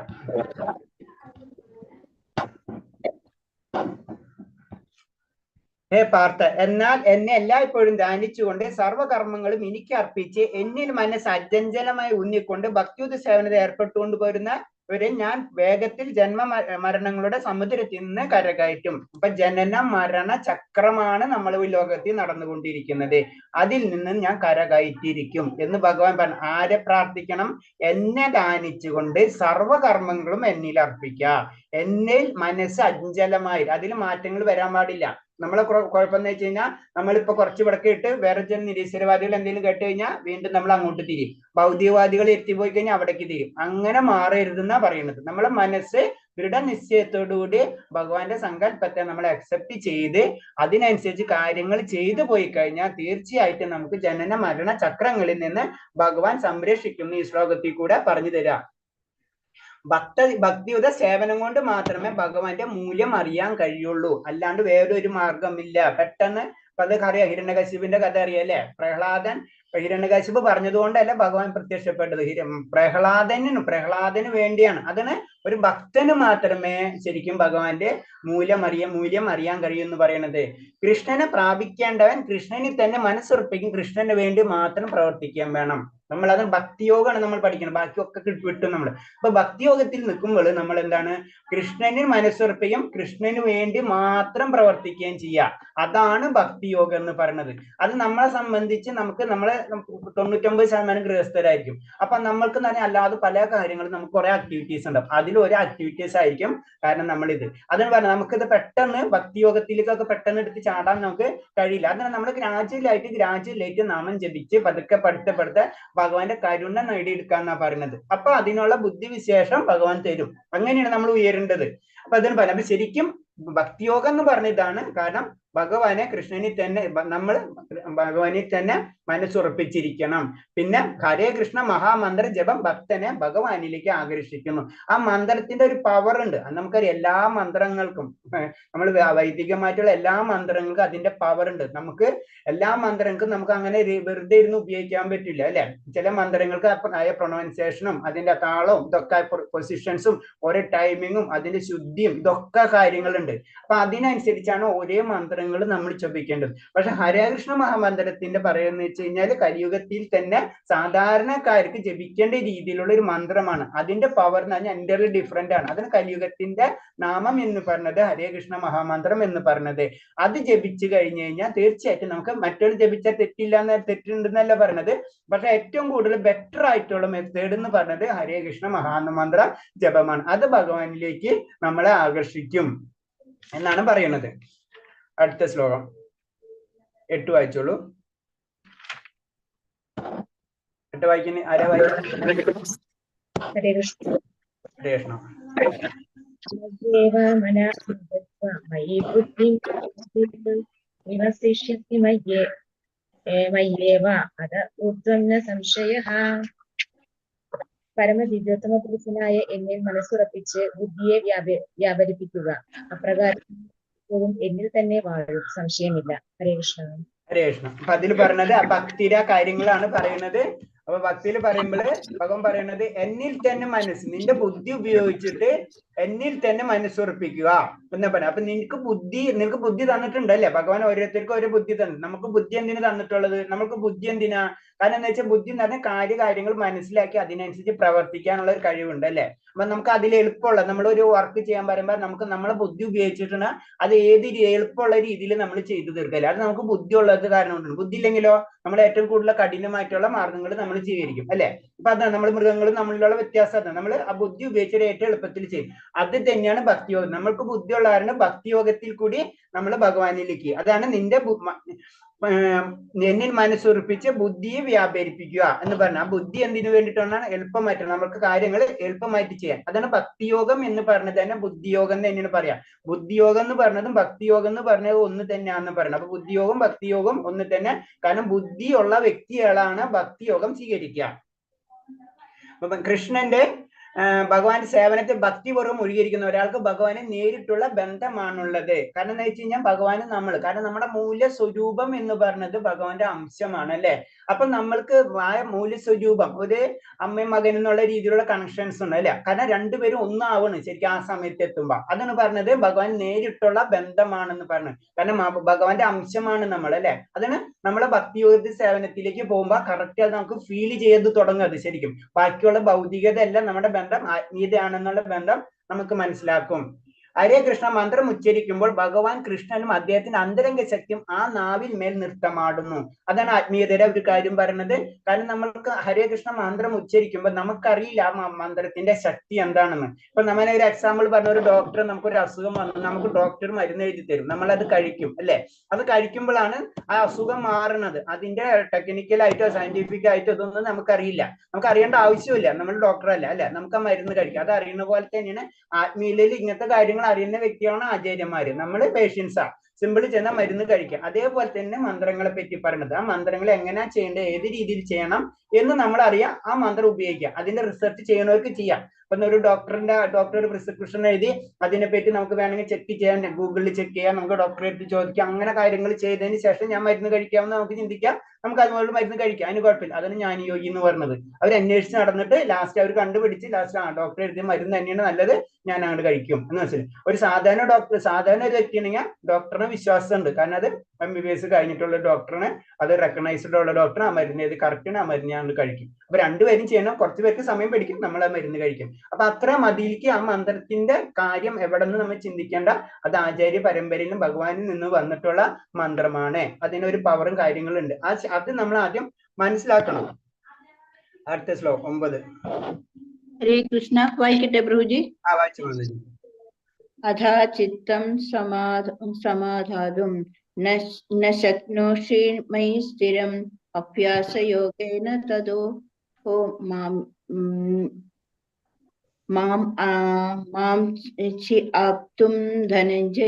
മാമിച്ഛാപ്തും ധനഞ്ജയ. പ്രിയപ്പെട്ട അർജുന, ധനത്തെ ജയിച്ചവനെ, എന്നിൽ മനസ്സുറപ്പിച്ചു നിർത്താൻ നിനക്ക് കഴിയുന്നില്ലെങ്കിൽ ഭക്തിയോഗത്തിന്റെ നിബന്ധനകൾ അനുഷ്ഠിച്ചുകൊണ്ട് എന്നെ പ്രാപിക്കുവാനുള്ള ആഗ്രഹം വളർത്തുക. ഹരേ കൃഷ്ണ. ഹരേ കൃഷ്ണ. അതെ. അപ്പൊ ഇതിലാണ് 9 തൊട്ട് 3ാമത്തെ ചോദ്യത്തിന്റെ ആൻസേഴ്സ് ആണ് പറയാൻ പോണത്. കാരണം ഇനി ഭഗവാൻ കാര്യങ്ങൾ പറഞ്ഞു തരണം. ഭക്തിയോഗത്തിലുള്ള ഓരോ പ്രോബ്ലംസും നമുക്ക് പലവർക്കും പല ലെവലായിരിക്കും. അതിൽ ഓരോ ലെവലിനെ പറ്റി പറയുന്നത്. ആദ്യത്തെ ലെവൽ എന്ന് പറഞ്ഞത്, പ്രിയപ്പെട്ട അർജുന, ധനത്തെ ജയിച്ചവനെ, എന്നിൽ മനസ്സുറപ്പിച്ച് നിർത്താൻ നിനക്ക് കഴിയുന്നില്ലെങ്കിൽ ഭക്തിയോഗത്തിന്റെ നിബന്ധന അന്വേഷിച്ചുകൊണ്ട് എന്നെ പ്രാപിക്കാനുള്ള ആഗ്രഹം വളർത്തുക. നമുക്ക് ഭഗവാൻ ഉണ്ട്, ഞാൻ വിശ്വസിക്കുന്നുണ്ട്. പക്ഷെ നമുക്ക് അങ്ങോട്ട് മുഴുവൻ ആഗ്രഹമൊക്കെ ഉണ്ട്. പക്ഷെ അതിലേക്ക് നമുക്ക് എത്തിപ്പെടാൻ നമുക്ക് ഒരു ബുദ്ധിമുട്ട്. അതാണ് ഇപ്പൊ നമ്മൾ ചെയ്യേണ്ടത് ഇൻഡയറക്റ്റ്. അതാണ് നമ്മൾ എന്താ ചെയ്യേണ്ടത്? അനുഷ്ഠാനങ്ങൾ, ഭക്തിയോഗത്തിലെ നിബന്ധനകൾ അനുഷ്ഠിച്ചുകൊണ്ട് എന്നെ പ്രാപിക്കുക. അപ്പൊ നമ്മൾ ഇപ്പൊ ചെയ്യണത് അതാണ്. നമ്മൾ പ്രാക്ടീസ് ചെയ്യണമെന്ന് പറയുന്നത് അതാണ്. നമ്മൾ അനുഷ്ഠിക്കണം പല കാര്യങ്ങൾ അല്ലെ. നമുക്ക് പല നിയമങ്ങളുണ്ട്. ഏറ്റവും മിനിമം നിയമം എന്ന് പറഞ്ഞാൽ നാമെങ്കിലും നമ്മൾ ജപിക്കുക എന്നുള്ളതാണ്. അപ്പൊ നാമെങ്കിലും ജപിക്കുമ്പോ പിന്നെ കുറെ കാര്യങ്ങളുണ്ട്. ഇനീഷ്യൽ സ്റ്റേജ് എന്ന് പറയുമ്പോ അപ്പൊ എന്താണ് അനുഷ്ഠാനം. നമ്മൾ ഡെയിലി ഇത്ര ടൈം ഈ സമയത്ത് നമ്മൾ നാമം ജപിച്ചിരിക്കും. അല്ലെങ്കിൽ 1 മാല 2 മാല അല്ലെങ്കിൽ ഭഗവാന്റെ കാര്യങ്ങൾ, ഇന്ന പൂജ സമയത്ത് ഇങ്ങനെ ചെയ്യും, അതിനങ്ങനെ കുറെ സ്റ്റെപ്പുകളുണ്ട്. അപ്പൊ ഇനീഷ്യൽ ആയിട്ടുള്ള കാര്യം ഇതാണ് ഒരു മെത്തേഡ്. ഇതാണ് ഫസ്റ്റ് വൺ. നിനക്ക് എന്നെ പ്രാപിക്കാൻ ആഗ്രഹമുണ്ട്, പക്ഷെ പറ്റുന്നില്ല, ആഗ്രഹം മാത്രമേ ഉള്ളൂ, അത് എങ്ങനെ ചെയ്യേണ്ടതെന്ന് അറിയില്ല. അപ്പൊ നീ ചെയ്യേണ്ടത് ഇതാണ്. നീ എന്താ എന്നെ എന്നൊരു നിബന്ധനകൾക്ക് അനുസരിച്ച് ചില അനുഷ്ഠാനങ്ങൾ ചെയ്യുക. ഇതാണ് ഫസ്റ്റ് പറയുന്ന ശ്ലോകം. അപ്പൊ ഭക്തിയോഗം എന്ന് പറഞ്ഞാൽ ഇന്ദ്രിയങ്ങളുടെ ശുദ്ധീകരണമാണ്. അപ്പൊ നമ്മൾ ഭക്തിയോഗത്തിലേക്ക് കടക്കുമ്പോൾ നമ്മൾ ആദ്യം ചെയ്യേണ്ടത് നമ്മൾ ഇന്ദ്രിയങ്ങളെ ശുദ്ധീകരിക്കുക. അതിനുള്ള മെത്തേഡുകളാണ് ഈ അനുഷ്ഠാനങ്ങളിൽ കൂടെ നമ്മൾ ചെയ്യുന്നത്.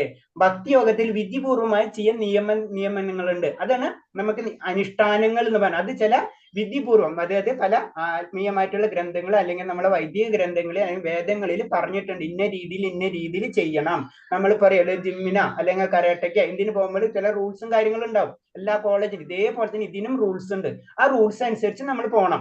ഒരു ഗുരുവിന്റെ ഉപദേശം അനുസരിച്ച് ദിനചര്യകൾ ചിട്ടപ്പെടുത്തണം. ഒരു ഗുരു പറയുന്നതനുസരിച്ച് നമ്മൾ ഒരു ദിവസം എങ്ങനെ തുടങ്ങണം, എങ്ങനെ അവസാനിപ്പിക്കണം എന്നുള്ള കാര്യങ്ങൾ അതേപോലെ നമ്മൾ നീങ്ങുക. അതിൽ വരുന്നതാണ് പ്രഭാതത്തിൽ ഉണർന്ന് സ്ഥാനം, ക്ഷേത്ര ദർശനം, ഹരേകൃഷ്ണ മന്ത്രജപം, പൂക്കൾ ശേഖരിക്കുക, നിവേദ്യങ്ങൾ തയ്യാറാക്കുക, പ്രസാദം ഭക്ഷിക്കുക. ഇതൊക്കെ അതിന്റെ ജനറൽ ആയിട്ടുള്ള കാര്യങ്ങൾ. ഇതൊക്കെ നമ്മൾ ജീവിതത്തിലേക്ക് പതുക്കെ നമ്മൾ കൊണ്ടുവരാ. പിന്നെ എന്താണ്, ശുദ്ധ ഭക്തരിൽ നിന്ന് ഭാഗവതം, ഭഗവത ശ്രവണം, ഇതൊക്കെ ഭഗവാന്റെ കാര്യങ്ങളുണ്ട്. ഭഗവാന്റെ ലീലകളും ഭഗവാന്റെ ഉപദേശങ്ങളും ഒക്കെയാണ് അല്ലെ. ഭഗവതം എന്ന് പറഞ്ഞാൽ ശരിക്കും ഭഗവാന്റെ ലീലകളാണ് കംപ്ലീറ്റ് അല്ലെ. അതുപോലെ തന്നെ ഭാഗവതം, ഭഗവത്ഗീത, ഇതൊക്കെ ഭഗവാന്റെ ഉപദേശം. ഇതൊക്കെ നമ്മൾ കേട്ടുകൊണ്ടിരിക്കുക. എപ്പോഴും നമ്മൾ ആത്മീയ കാര്യങ്ങളിൽ മുൻഗണന പതുക്കെ കൊടുക്കുക. അതായത് ഇൻഡയറക്റ്റ് പറഞ്ഞു കഴിഞ്ഞാൽ ഭൗതികത കുറയുമ്പോഴോ ആത്മീയത കൂടുള്ളൂ, അല്ലെങ്കിൽ ആത്മീയത കൂടുമ്പോ ഭൗതിക കുറയും. മനസ്സിലായി? അപ്പൊ നമുക്ക് ഭൗതിക കുറയ്ക്കാൻ പറ്റാത്ത കാരണം കൊണ്ട് നമ്മൾ ആത്മീയത കൂട്ടാം. അപ്പൊ ഓട്ടോമാറ്റിക് ആയിട്ട് ഭൗതികത കുറഞ്ഞോളും. അതാണ് നമ്മൾ പറയുന്നത്. നമുക്ക് പെട്ടെന്ന് നമുക്ക് സ്റ്റോപ്പ് ചെയ്യാൻ പറ്റില്ല പല കാര്യം. നമ്മൾ ഇത് പതുക്കെ കൂട്ടാം. അപ്പൊ അതറിയാണ്ട് മറ്റേത് കുറഞ്ഞുകൊള്ളും. അതാണ് നമ്മൾ ഭാഗവതം, ഭഗവത അല്ലെങ്കിൽ ആത്മീയ ഗ്രന്ഥങ്ങളൊക്കെ ഇങ്ങനെ പാരായണം ചെയ്യണം എന്നൊക്കെ പറയുന്നത്. അതാണ് നമ്മൾ ഏകാദശി വ്രതങ്ങളിൽ ഇതൊക്കെ ചെയ്യണതും അതിന്റെ കാരണങ്ങളാണ്. അങ്ങനെ അതിൻ്റെതായ ചിട്ടങ്ങളുണ്ട്. അതൊക്കെ നമുക്ക് ഉള്ളെന്ന് അറിയണ്ട. ഞാൻ പറഞ്ഞിട്ടുണ്ട്. കാരണം എന്ന് വെച്ചാൽ ഡോക്ടർ പറഞ്ഞ പ്രിസ്ക്രിപ്ഷൻ അനുസരിച്ച് നമ്മൾ ഫോളോ ചെയ്ത് പോവാം. ആ അസുഖം, നമ്മളെ ഭൗതികത എന്നുള്ള അസുഖം പതുക്കെ കുറഞ്ഞു പോയിക്കോളും. ഇപ്രകാരം ഭക്തിയോഗ പരിശീലനം കൊണ്ട് ആരെയും ഭഗവത് പ്രേമത്തിലെത്തിക്കാം. ആ പരിശീലനം കൊണ്ട് നമ്മൾ ഭഗവത് പ്രേമത്തിലെത്താം. ഇതാണ് ഒരു മെത്തേഡ്. അടുത്തത് 10ാമത്തെ ശ്ലോകം. 10ാമത്തെ ശ്ലോകം വായിക്കണം. അതായത് വായിക്കട്ടെ. വായിച്ചോളൂ. അതായത് അഭ്യാസേപ്യസമർത്ഥോസി മത്കർമ്മ പരമോ ഭവ മദർത്ഥമപി കർമാണി കുറുവൻ സിദ്ധിമവാപ്സ്യസി. ഭക്തിയോഗത്തിന് വേണ്ടുന്ന നിബന്ധനകൾ അനുഷ്ഠിക്കാൻ നിനക്ക് കഴിവില്ലെങ്കിൽ എനിക്ക് വേണ്ടി പ്രവർത്തിക്കാൻ ശ്രമിക്കൂ. എനിക്കായി പ്രവർത്തിക്കുന്നത് കൊണ്ട് തന്നെ നീ പരിപൂർണതയിലെത്തും. ഹരേഷ്, അപ്പൊ ഇതിൽ പറയണെന്ന് വെച്ച് കഴിഞ്ഞാൽ, അപ്പൊ അത് എനിക്ക് ചെയ്യാൻ പറ്റില്ല, കുറെ നിബന്ധനകളാണ്. ജപിക്കണം, അതൊക്കെ ബുദ്ധിമുട്ടുള്ള കാര്യം എന്നൊക്കെ സാധാരണ നമ്മൾ ഇനീഷ്യൽ സ്റ്റേജിൽ നമുക്ക് അതൊന്നും അക്സെപ്റ്റ് ചെയ്യാൻ പറ്റണമെന്നില്ല പലർക്കും.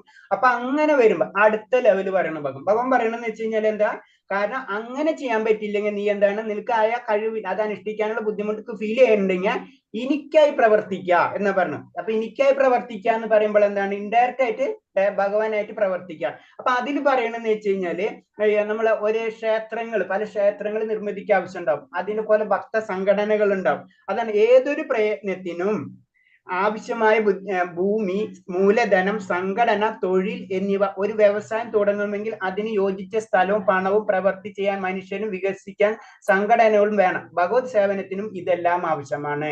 അപ്പൊ ഇങ്ങനത്തെ ഭഗവത് സേവനം ചെയ്യുമ്പോൾ ഇപ്പൊ നമ്മൾ തന്നെ പല ക്ലാസ്സസും കാര്യങ്ങളും പല രീതിയിലും നമ്മളിപ്പോ റെഡിമെയ്ഡ് ആയിട്ട് നമ്മുടെ മുന്നിൽ ഇത് കിട്ടണം അല്ലെ. ഇതിന്റെ ബാക്കിൽ പല കാര്യങ്ങളും നടക്കുന്നുണ്ട് അല്ലെ, നമുക്കറിയാം. അപ്പൊ അങ്ങനത്തെ രീതിയിൽ അവർക്ക്, അതായത് ഇപ്പൊ നമ്മളിന്നല്ല, ആരാണ് ചെയ്യുന്നത്, ഏത് സംഘടനയാണോ, ഏത് ഗുരുക്കന്മാരാണ് ചെയ്യുന്നത്, ഏത് വ്യക്തികളാണോ ചെയ്യുന്നത്, അവർക്ക് അല്ലെങ്കിൽ അങ്ങനത്തെ കാര്യങ്ങൾ, ക്ഷേത്രങ്ങൾ പണിയുന്നുണ്ടാവാം, അല്ലെങ്കിൽ അതിനുവേണ്ടി സപ്പോർട്ട് ചെയ്യുന്ന വ്യക്തികൾക്ക് ഉണ്ടാവാം. അപ്പൊ അവരെ ശരീരമായിട്ടും മാനസികമായിട്ടും സാമ്പത്തികമായിട്ടും നമ്മൾ കൊണ്ട് ചെയ്യാവുന്ന കാര്യങ്ങൾ. അപ്പൊ ലക്ഷ്യം എന്തായിരിക്കണം, ഭഗവാൻ. അപ്പൊ നമ്മൾ ശ്രദ്ധിക്കണം, നമ്മൾ എന്ത് ചെയ്യുമ്പോഴും നമ്മൾ ശരീരം കൊണ്ടാണെങ്കിലും മനസ്സുകൊണ്ടാണെങ്കിലും സാമ്പത്തികമായിട്ട് കൊണ്ടാണെങ്കിലും ആ കാര്യത്തെ സപ്പോർട്ട് ചെയ്യുമ്പോൾ അത് അതിലേക്ക് തന്നെയാണോ പോകുന്നത് നമ്മൾ ശ്രദ്ധിച്ചിട്ട് വേണം ചെയ്യണമെന്ന് മാത്രം. മാത്രമല്ല, അത് ഭഗവാനിലേക്കാണ് നമ്മൾ കൊടുക്കുന്നത് അല്ലെ. നമ്മൾ ക്ഷേത്രങ്ങളിൽ ചെന്ന് ചെയ്യുമ്പോൾ നമ്മൾ ശ്രദ്ധിക്കണം ഭഗവാനിലേക്ക് തന്നെ എത്തുന്നുണ്ടോ എന്ന് നമ്മൾ ശ്രദ്ധിക്കാം. അപ്പൊ അതും ഒരു മെത്തേഡ് തന്നെയാണ്. അത് നെക്സ്റ്റ് മെത്തേഡ്. ഇത് ചെയ്യാൻ പറ്റുന്ന അടുത്ത മെത്തേഡ് എന്ന് പറഞ്ഞാൽ അറ്റ്ലീസ്റ്റ് നമ്മൾ ഇങ്ങനത്തെ കാര്യങ്ങളിൽ അപ്പൊ എന്താണ് ഇൻഡയറക്റ്റ് ആയിട്ട് ഈ ഭക്ത സംഘമായിട്ട് നമ്മൾ ഇൻഡയറക്റ്റ് കണക്ഷൻസ് വരും. അപ്പൊ അതിന്റെ സ്റ്റെപ്പാണ്. അപ്പൊ ഇത് മാത്രം ചെയ്തുകൊണ്ടെന്നല്ല, ഇത് നമ്മൾ LKG UKG അങ്ങനെ പറഞ്ഞ പോലെ പല സ്റ്റെപ്പുകളിലെ ഒരു സ്റ്റെപ്പാണ് ഇത്. അപ്പൊ അങ്ങനെ ചെയ്യുക എന്നാണ് പറയുന്നത്. അടുത്തത് 11ാമത്തെ. ഹരേ കൃഷ്ണ. അദൈദാദപ്യശക്തോസി കർത്തും മദ്യോഗമാശ്രിതഃ സർവകർമ്മഫലത്യാഗം തഥാ കുരു യദാത്മവാൻ. എന്നെ കുറിച്ചുള്ള ഈ ബോധത്തോടുകൂടി പ്രവർത്തിക്കുവാൻ നിനക്ക് കഴിയുന്നില്ലെങ്കിൽ സർവ കർമ്മഫലങ്ങളെയും ത്യജിച്ച് ആത്മസ്ഥിതനായി തീരാൻ ശ്രമിക്കുക. ഹരേ കൃഷ്ണ. ഹരേ കൃഷ്ണ. അപ്പൊ ഇതിൽ പറഞ്ഞ എന്നെ കുറിച്ചുള്ള ഈ ബോധത്തോടെ പ്രവർത്തിക്കാൻ നിനക്ക് കഴിയുന്നില്ലെങ്കിൽ സർവകർമ്മ ഫലങ്ങളും ത്യജിച്ച് ആത്മസ്ഥനായി തീരുവാൻ ശ്രമിക്കുക. അപ്പൊ ഇതും ചെയ്യാൻ പറ്റണില്ല, പിന്നല്ലേ മറ്റുള്ള ഒരു സംഘടനയ്ക്കൊക്കെ ഞാൻ പൈസ അങ്ങനെ അല്ല അവരെ സഹായിക്കും, അങ്ങനത്തെ ഒരു മെന്റാലിറ്റി ഉണ്ടാവാം. നമ്മൾ പല വ്യക്തികളും പല രീതിയിലാണ്. അങ്ങനെ ചെയ്യാൻ പറ്റുന്നെങ്കിൽ നിങ്ങൾ പറഞ്ഞ അറ്റ്ലീസ്റ്റ് കാരുണ്യ പ്രവർത്തനങ്ങളും ചെയ്യാം എന്ന് പറഞ്ഞു. സാമുദായിക രാജ്യസ്നേഹ രാജ്യത്തിന് വേണ്ടിയുള്ള ത്യാഗം ഇതൊക്കെ ചെയ്യാം. അതായത് നമ്മള് ധർമാസ്പത്രി അങ്ങനത്തെ ഉള്ള കാര്യങ്ങളുണ്ടല്ലോ, പല കാര്യങ്ങൾ സാമൂഹ്യമായിട്ടുള്ള സംഘടനകൾ. അപ്പൊ അതൊക്കെ ജീവകാരുണ്യ പ്രവർത്തനങ്ങൾ ഇതിലൊക്കെ നമ്മൾ ഏർപ്പെടാം. അങ്ങനെ ചെയ്യുമ്പോൾ കാരണം അതുകൊണ്ട് അതെന്താ ഏർപ്പെടേണ്ട കാരണം എന്ന് വെച്ച് കഴിഞ്ഞാൽ എല്ലാ ജീവജാലങ്ങളും ഭഗവാന്റെ അംശമാണ് അല്ലെ. അവര് സന്തോഷിക്കുമ്പോൾ ഇൻഡയറക്റ്റ് ആയിട്ട് നമ്മൾ സന്തോഷിക്കുന്നുണ്ട് അല്ലെ. കാരണം അവരെ സന്തോഷമാണ് നമ്മുടെ സന്തോഷം. അപ്പൊ ഇൻഡയറക്റ്റ് ആയിട്ട് നമ്മൾ സാത്വിക ഭാവത്തിലേക്ക് നമ്മൾ മാറിക്കൊണ്ടിരിക്കുകയാണ്. അതാണ് ഒറ്റയടിക്കല പതുക്കെ പതുക്കെ ആ ഭാവത്തിലേക്ക് മാറിക്കൊണ്ടിരിക്കുമ്പോൾ അത് സപ്പോർട്ടാണ്. പക്ഷെ അത് മാത്രമല്ല, മാധവസേവ ശരിയാണ്. അത് മാത്രമല്ല, അതിന്റെ ഒരു സ്റ്റെപ്പ് മാത്രമാണ് മാനവസേവ മാധവസേവ എന്ന് പറയുന്നത്. അത് നമ്മളെ പതുക്കെ അതിലേക്ക് അടുപ്പിക്കുന്നു മാത്രമേ ഉള്ളൂ. പക്ഷെ അതുകൊണ്ട് 100% എത്തില്ല. അത് ഭഗവാൻ ഇത് ചെയ്യാൻ ഏറ്റവും ചെയ്യേണ്ടത് നമ്മൾ എന്താണ്, ഭഗവാനിൽ പൂർണ്ണമായി സമർപ്പിതാവണം. അപ്പൊ നമുക്ക് അത് പെട്ടെന്ന് എത്താൻ കഴിയില്ല. അപ്പൊ അതിനുള്ള മെത്തേഡ് അപ്പൊ നമ്മളെ പല പല ലെവല് നമ്മളെ കോളേജിലായാലും സ്കൂളിലായാലും ABCD ഏറ്റവും ഗ്രേഡ് ഉള്ള കുട്ടികൾ ഏറ്റവും അതിന് 3-4 സെക്ഷനായിട്ട് തിരിച്ച് ഏറ്റവും നന്നായിട്ട് പഠിക്കുന്നവർക്ക് വേറൊരു ക്ലാസ്, അതിന് താഴെ. കാരണം എന്താ വെച്ചാൽ അവർക്ക് ഏറ്റവും താഴെയുള്ള കുട്ടികൾക്ക് അതിനനുസരിച്ചുള്ള ട്രെയിനിങ് കൊടുക്കേണ്ടി വരും അല്ലെ. എന്ന് പറഞ്ഞ പോലെ ഭഗവാൻ ആ കാര്യങ്ങൾ പറഞ്ഞു തരണം. അപ്പൊ നമ്മൾ ഏറ്റവും താഴത്തെ ലെവലാണല്ലോ ഞാൻ പറഞ്ഞു, ഞാൻ അതും പിടിച്ചിരിക്കുകയല്ലേ ചെയ്യേണ്ടത്. നമ്മൾ ഇത് മനസ്സിലാക്കി മുന്നിലേക്ക് ഉയരണം. അപ്പൊ അത് പറഞ്ഞ് ഇത്രയും ചെയ്യാവുന്നവർക്ക് അറ്റ്ലീസ്റ്റ് സാമൂഹ്യ പ്രവർത്തനങ്ങൾ, കാരുണ്യ പ്രവർത്തനങ്ങൾ നമ്മൾ ചെയ്യണം. പക്ഷെ അത് കറക്റ്റ് ആണോ എന്ന് നമ്മൾ ചെക്ക് ചെയ്യണം. അല്ലെങ്കിൽ അത് വരുന്നുണ്ട്, അതല്ലെങ്കിൽ അതിനേലും പ്രശ്നമാവും. അത് വളരെയധികം ശ്രദ്ധിക്കണം. അത് ദാനത്തിൽ വരുമ്പോ സാത്വികമായിട്ടുള്ള ദാനം, അങ്ങനെയുള്ള ദാനങ്ങളെ പറ്റി പറയുന്നുണ്ട്. അടുത്ത ശ്ലോകം വായിച്ചോളൂ. 12ാമത്തെ. ആരെ വായിക്കുന്നു? ഹരേഷ്ണ.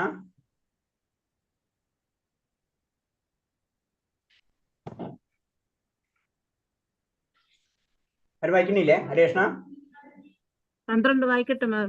ആ വായിച്ചോളൂ മതി, ലേറ്റ് ആക്കല്ലേ. വെറുതെ പോകും. വായിക്കുന്നുണ്ട് പ്രഭുജി. ജ്ഞാനമഭ്യാസം ജ്ഞാനം വിശിഷ്യതേ ജ്ഞാനാകർമ്മഫലത്യാഗം ത്യാഗാനന്തരം. നിനക്കിത് പരിശീലിക്കാൻ സാധ്യമല്ലെങ്കിൽ ജ്ഞാനാർജനത്തിന് ശ്രമിക്കുക. ജ്ഞാനത്തെക്കാൾ ശ്രേഷ്ഠമാണ് ധ്യാനം. ആ ധ്യാനത്തെക്കാൾ വിശിഷ്ടമത്രേ കർമ്മഫലങ്ങളെ ത്യജിക്കുക. എന്തെന്നാൽ ത്യാഗത്താൽ മനഃശാന്തി ലഭിക്കും. ഹരേ കൃഷ്ണ. ഹരേ കൃഷ്ണ. ഇതിൽ പറഞ്ഞത് എന്താണ്? ഇതും ചെയ്യാൻ പറ്റില്ല എന്ന് വെച്ച് നിനക്കിത് പരിശീലിക്കാൻ സാധിക്കുന്നില്ലെങ്കിൽ നീ ഓട്ടോമാറ്റിക് പറഞ്ഞെന്ന് വെച്ച് കഴിഞ്ഞാൽ കാരുണ്യ പ്രവർത്തനങ്ങളോ സാമൂഹ്യ പ്രവർത്തനങ്ങളോ അതിൽ ഇൻവോൾവ് ആവാൻ നിനക്ക് പറ്റുന്നില്ലെങ്കിൽ നീ ഇത്രയെങ്കിലും ചെയ്യാ.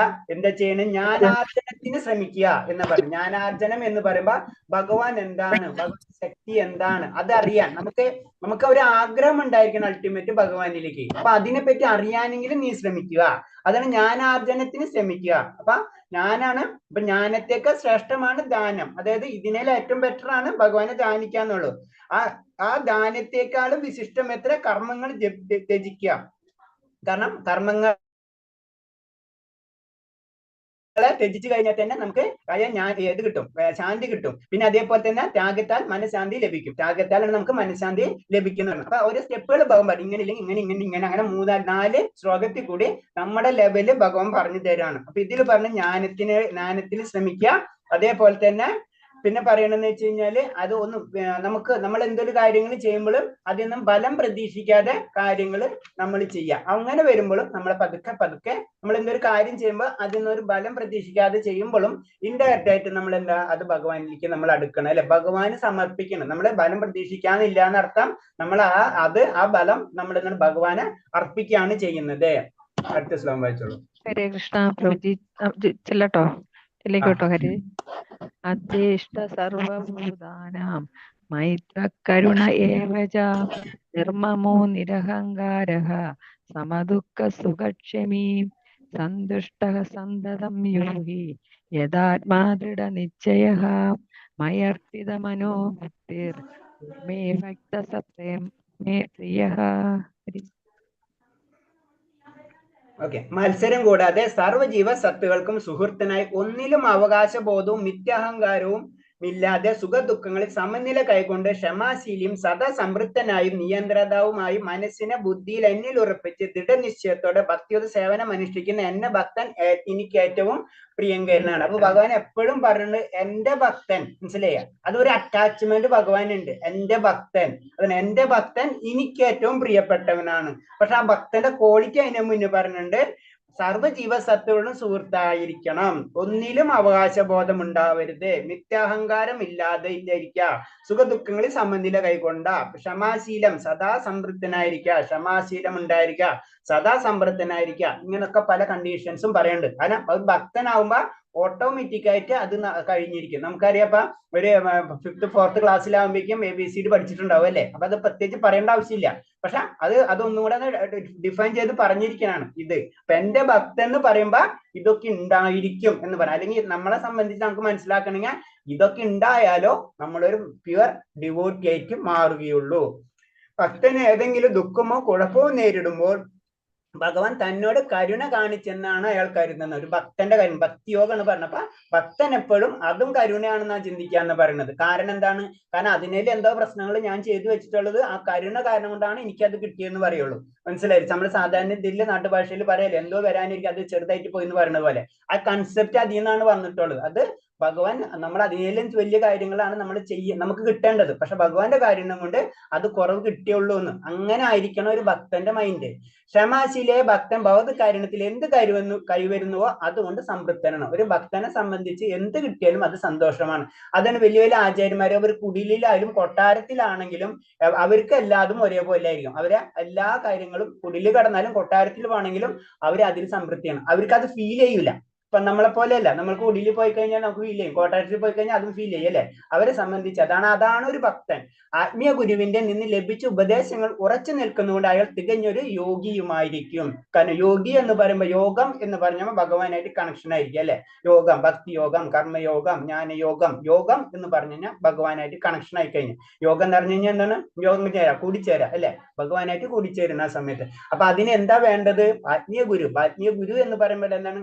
സത്യം കണ്ടറിഞ്ഞ വ്യക്തിയാണ് അല്ലെ. അപ്പൊ അമേരിക്ക എല്ലാവർക്കും അറിയില്ല. അമേരിക്ക കണ്ട വ്യക്തി പറഞ്ഞു കഴിഞ്ഞാൽ അമേരിക്കനെ പറ്റി അറിയാൻ പറ്റുള്ളൂ അല്ലെ. എന്ന് പറഞ്ഞ പോലെ തന്നെ ഭഗവാൻ അറിഞ്ഞ വ്യക്തികളാണ് ഗുരുക്കന്മാര്. അപ്പൊ ഗുരുക്കന്മാരെന്ന് നമ്മൾ അറിയാം. നമ്മൾ ഗുരുക്കന്മാരല്ല ഒരിക്കലും അല്ലെ. അവര് പറയുന്ന കാര്യങ്ങൾ നമ്മൾ അക്സെപ്റ്റ് ചെയ്യണത്.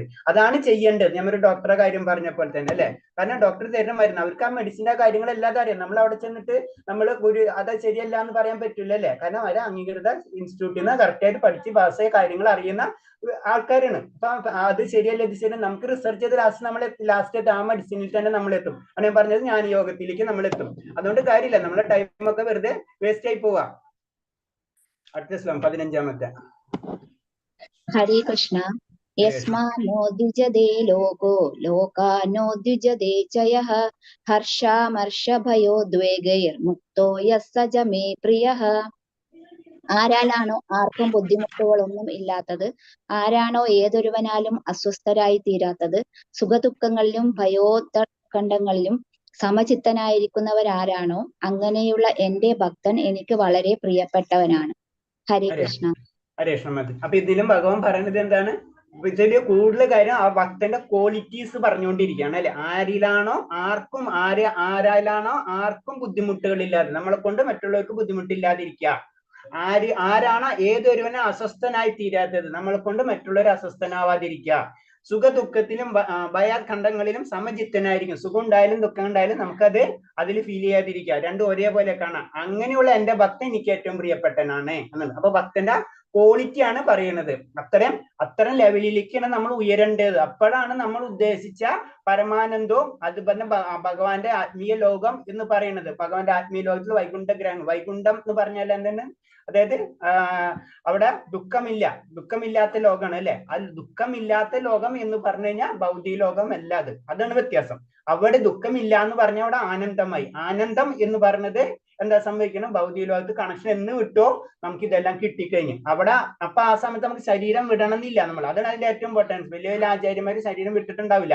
അതിന് മുന്നേ അവർ ആൾറെഡി ആ ലെവലിലേക്ക് എത്തിയിട്ടുണ്ടാവും. ആ ലെവലിലേക്ക് എത്തിയിട്ടുള്ള വ്യക്തികളെ ക്വാളിറ്റീസ് ആണ് പറയുന്നത്. അവർക്ക് പ്രത്യേകിച്ച് നമുക്ക് വലിയ വലിയ ആചാര്യന്മാരെയൊക്കെ ശ്രദ്ധിച്ചാൽ അറിയാം, അവർ നമ്മളോട് സംസാരിക്കണം, പ്രവർത്തിക്കുന്നുണ്ടാവും. പക്ഷെ അവർക്ക് അതിനോടൊന്നും ഒരു കണക്ഷൻസ് ഉണ്ടാവും. നമ്മൾ ചിലപ്പോൾ കാലിൽ വീഴുന്നുണ്ടാവും. അവരെ സംബന്ധിച്ച് കാലിൽ വീണാലും കുഴപ്പമില്ല, നമ്മൾ എന്ത് പറഞ്ഞാലും കുഴപ്പമില്ല. ആ ലെവലിലേക്ക് അവര് മാറിയിട്ടുണ്ടാവും. അതാണ് ഒരു ഭക്തൻ. ആ വ്യക്തിയാണ്, അതിനാണ് ഭക്തൻ എന്ന് പറയുന്നത്. ആ വ്യക്തി എനിക്ക് ഏറ്റവും പ്രിയപ്പെട്ടവനാണ് എന്നാണ് പറയുന്നത്. 16ാമത്തെ ശ്ലോകം. ഉദാസീനോ ഗതനിഗ്രഹഃ സർവാരംഭ പരിത്യാഗിയോ മദ്ഭക്ത സമേ പ്രിയ. ഹരേ കൃഷ്ണ. സാധാരണ കർമ്മങ്ങളെയും ഒന്നിനെയും ആശ്രയിക്കാത്തവനും വിശുദ്ധനും നിപുണനും ഉത്കണ്ഠ എന്നിവയില്ലാത്തവനും ഫലം ഉദ്ദേശിച്ച് പ്രവർത്തിക്കാത്തവനുമായ എന്റെ ഭക്തൻ എനിക്ക് ഏറ്റവും പ്രിയപ്പെട്ടവനാണ്. ഹരേ കൃഷ്ണ. വീണ്ടും പറയണേ. കാരണം സാധാരണ കർമ്മക്രമങ്ങൾ ഒന്നിനെയും ആശ്രയിക്കാത്തവനും വിശുദ്ധനും നിപുണനും ഉത്കണ്ഠനും ഫലം ഉദ്ദേശിച്ച് പ്രവർത്തിക്കാത്തവനുമായ എന്റെ ഭക്തൻ എനിക്ക് ഏറ്റവും പ്രിയപ്പെട്ടവനാണ്. അപ്പൊ വീണ്ടും ഭഗവാൻ ആ ക്വാളിറ്റി പറഞ്ഞുകൊണ്ടിരിക്കുക ഭക്തരെ പറ്റി. കാരണം എന്ന് വെച്ചാൽ നമുക്കറിയാം, ഒരു ഭക്തൻ എന്ന് പറയുമ്പോൾ ഭഗവാനെ സംബന്ധിച്ച് ഏറ്റവും ഇമ്പോർട്ടന്റ് ആണ് അല്ലെ. ഇപ്പൊ നമുക്കറിയാം, കുചേലന്റെ കഥ മാത്രം ചിന്തിച്ചാൽ മതി, നമുക്ക് എല്ലാവർക്കും അറിയാവുന്ന കഥയാണ്. അപ്പൊ ഭക്തൻ എന്തായിരിക്കണം എന്ന് ഭഗവാൻ വരിയായിട്ട് ഒരേ ശ്ലോകങ്ങളിലൂടെ പറഞ്ഞുകൊണ്ടിരിക്കുക. നമ്മൾ ഭക്തിയോഗമാണ്. അപ്പൊ അതില് പല കാര്യങ്ങളും അപ്പൊ നമുക്ക് അത് വായിക്കുമ്പോൾ തന്നെ മനസ്സിലാവും അല്ലെ. ഒരു കർമ്മങ്ങളിലൊന്നും ഒരു ബന്ധം ഉണ്ടാവില്ല, നിപുണനായിരിക്കും. അങ്ങനെ ബലം ഉദ്ദേശിക്കാതായിരിക്കും. ഒരു കാര്യം ചെയ്യുമ്പോൾ അത് ചിന്തിക്കണം, ഞാൻ ഇങ്ങനെ ചെയ്ത് അങ്ങനെ കിട്ടും, അങ്ങനൊന്നും ആ ചിന്ത ഉണ്ടാവില്ല എന്നാ പറയുന്നത്. ഒട്ടും ബലം പ്രതീക്ഷിക്കാതായിരിക്കും. പിന്നെന്ന് പറഞ്ഞാൽ ഒരിക്കലും ഒരു ഭക്തിയുദ്ധ സേവനത്തിന്റെ പ്രമാണങ്ങൾക്കെതിരെ ഏതൊരു പ്രവൃത്തിയും ഭക്തൻ ഒരുങ്ങിയില്ല. എന്താണ് പ്രമാണം? നമ്മളെ വേദങ്ങളിൽ പറഞ്ഞിട്ടുള്ള പ്രമാണത്തെ നമ്മൾ ശരിക്കും ശിരസ വഹിക്കുന്നു പറഞ്ഞ പോലെ തന്നെ ആയിരിക്കുന്നു. അതിൽ മാറ്റങ്ങൾ വരുത്താലോ അതിനെ ക്രിട്ടിസൈസ് ചെയ്യാനോ ഉദിക്കില്ല. കാരണം അത് സത്യമായിട്ടുള്ളതാണ്. ആ സത്യത്തെ തിരുത്താൻ ആരും ശ്രമിക്കില്ല. അത് ആര് തിരുത്താൻ ശ്രമിച്ചോ അവരെ നമ്മളെടുത്ത് നമുക്ക് ഗുരുവായിട്ട് സ്വീകരിക്കാനും പാടില്ല. കാരണം അവർ അതിന് വ്യതിചലിച്ചു കഴിഞ്ഞു. അപ്പൊ അവര് ഭൗതികത അല്ലെങ്കിൽ അവർക്ക് പല ലക്ഷ്യങ്ങളുണ്ട്. അപ്പൊ ഗുരു എന്ന് പറയുമ്പോൾ തന്നെ അതിന് പല കാര്യങ്ങളും നമ്മൾ ശ്രദ്ധിക്കണം. അതാണ് നമ്മൾ ഏതൊരു സമ്പ്രദായം ആണെങ്കിലും എന്താണെങ്കിലും ഇവൻ പറയുന്നത്, നമ്മൾ ആ ഗുരുവിന്റെ ഏത് സമ്പ്രദായത്തിൽ വന്നാലും ആ ഗുരു ആ സമ്പ്രദായത്തിൽ നിന്ന് വ്യതിചലിച്ചു കഴിഞ്ഞാൽ ആ ഗുരുവിനെ നമുക്ക് ഉപേക്ഷിക്കാം എന്ന് പറഞ്ഞു. കാരണം നമ്മളൊരു സിസ്റ്റത്തിൽ ഒരു ടീച്ചേഴ്സ്, നമുക്കൊരു കോളേജിലെ ഒരു ടീച്ചേഴ്സിന്റെ ചില റൂൾസും റെഗുലേഷൻസ് ഉണ്ട് അല്ലെ. അവരത് തെറ്റിച്ചു കഴിഞ്ഞാൽ നമുക്ക് പിന്നെ ടീച്ചറായിട്ട് കാണേണ്ട ആവശ്യമില്ല എന്ന് പറഞ്ഞ പോലെയാണ്. അപ്പൊ എല്ലാം നമ്മൾ ഒരു ഗുരുവിനെ സ്വീകരിച്ചു പോയാലും ഇനി എന്ത് ചെയ്യാം അങ്ങനെ നമ്മൾ ചിന്തിക്കേണ്ടാവില്ല. ആ സിസ്റ്റത്തെ ഫെയിൽ ചെയ്തോ ഗുരു ഔട്ട്. വളരെ സിമ്പിൾ ആയിട്ടുള്ള കാര്യമാണ്. അതൊരിക്കലും അവർ ചെയ്യില്ല എന്ന് പറയുന്നത്. അങ്ങനെ സംഭവിക്കില്ല അത് പറഞ്ഞത്. അങ്ങനെ ചെയ്യാൻ പാടില്ല. ഒരു ഭക്തൻ എന്ന് പറയുമ്പോൾ അതൊരിക്കലും ചെയ്യില്ല. ഒന്നിനും ആഗ്രഹമില്ലാത്തവനും ബാഹ്യമായി ശുദ്ധി ഉള്ളവനും കൃത്യനിഷ്ഠയുള്ളവനും പക്ഷപാതം ഇല്ലാത്തവനും മനക്ലാസ് ഇല്ലാത്തവനും എല്ലാ കർമ്മങ്ങളും കർത്തൃത്വഭാവം വെടിഞ്ഞവനുമായ ഭഗവാൻ എനിക്ക് പ്രിയപ്പെട്ടവനാണ്. കർത്തൃത്വം, ഞാനാണ് എല്ലാതും ചെയ്യണത്, ഞാനില്ലെങ്കിൽ ഈ ലോകമില്ല, അല്ലെങ്കിൽ എന്റെ ശിഷ്യന്മാരില്ല, അവര് ഞാനാണ് എല്ലാതും ചെയ്തെടുത്തത്, അതൊന്നും നമുക്ക് പാടില്ല. അങ്ങനെയൊക്കെ ആയിക്കഴിഞ്ഞാൽ അതിന്റെ ഭക്തൻ എന്ന് പറയില്ല. അതാണ് ഭക്തന്റെ ഒരു ക്വാളിറ്റീസാണ് പറഞ്ഞു വരുന്നത്. 17ാമത്തെ ശ്ലോകം. 17. ഇനി ഒരു 2 മിനിറ്റും കൂടെ കേട്ടോ. 2 ശ്ലോകങ്ങളുണ്ട്. അത് കഴിഞ്ഞാൽ നമ്മൾ ഈ അധ്യായം തന്നെ തീരും. 20 ശ്ലോകം. 2-3 മിനിറ്റും കൂടെ നെക്സ്റ്റ് ഉണ്ടാവും. ഹരേ കൃഷ്ണ. 17ാമത്തെ ശ്ലോകം വായിച്ചോളൂ.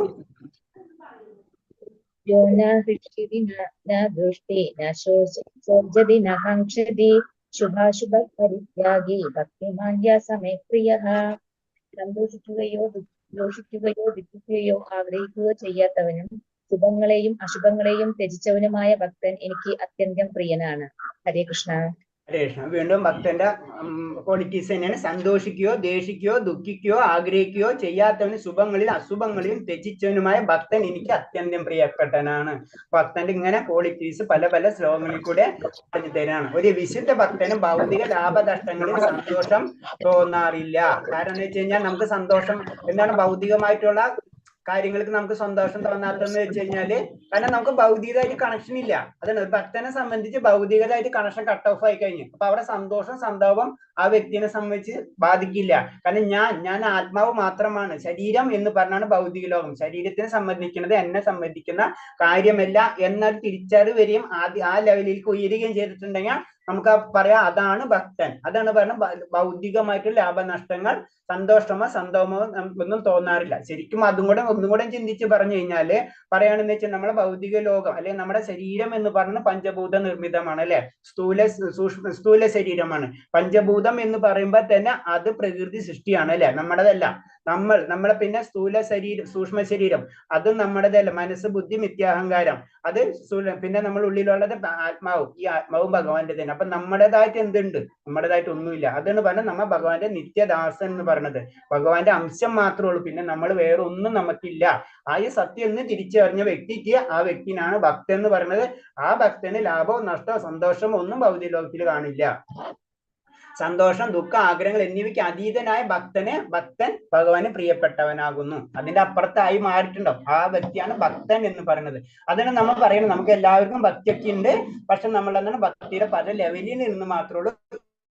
എന്തോ ഭാഗ്യത്തിന് നമുക്ക് പല കാര്യങ്ങളും മനസ്സിലായി ഭഗവാനെ തന്നെ അറിയാമെന്ന് ആ ആഗ്രഹം തന്നെ നമുക്കറിയാം. സുഹൃത്തുക്കളെ പറ്റി നമ്മൾ പഠിച്ചിട്ടുണ്ടല്ലോ അല്ലെ.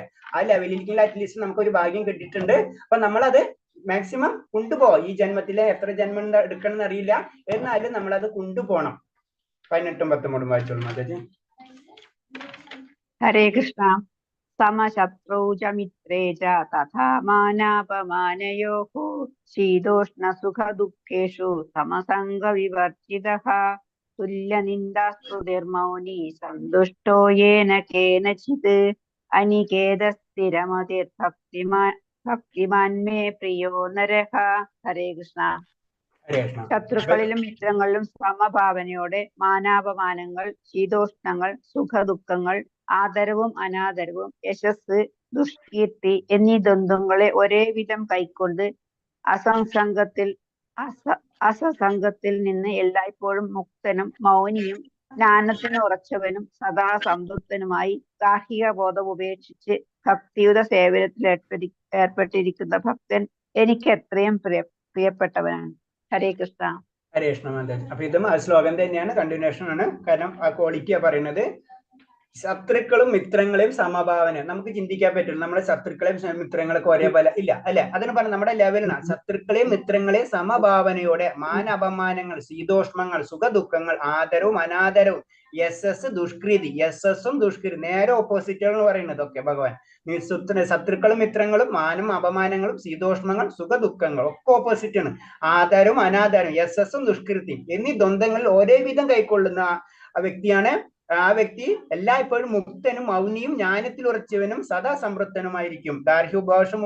ബോധം ഉപേക്ഷിച്ച് ഭക്തിയുത സേവനത്തിൽ ഏർപ്പെട്ടുകൊണ്ടിരിക്കുന്ന ഭക്തൻ എനിക്ക് എത്രയും പ്രിയപ്പെട്ടവനാണ്. എന്റെ രാജ്യം, എന്റെ അമ്മ, എന്റെ ചേച്ചി, എന്റെ ധനം, ഇതൊക്കെ അതാണ് നമ്മൾ ഗാർഹികം എന്നുള്ള പറയുന്നത് അല്ലെ. അല്ലാതെ നമുക്ക് അത്ര ബന്ധനങ്ങളാണ് നമുക്കുള്ളത്. അപ്പൊ ചോദിക്കുക അങ്ങനെ പെട്ടെന്ന് വിടാൻ പറ്റും? നമുക്ക് പെട്ടെന്ന് വിടാൻ പറ്റില്ല. നമ്മൾ ഗൃഹസ്ഥരാണ് അല്ലെ.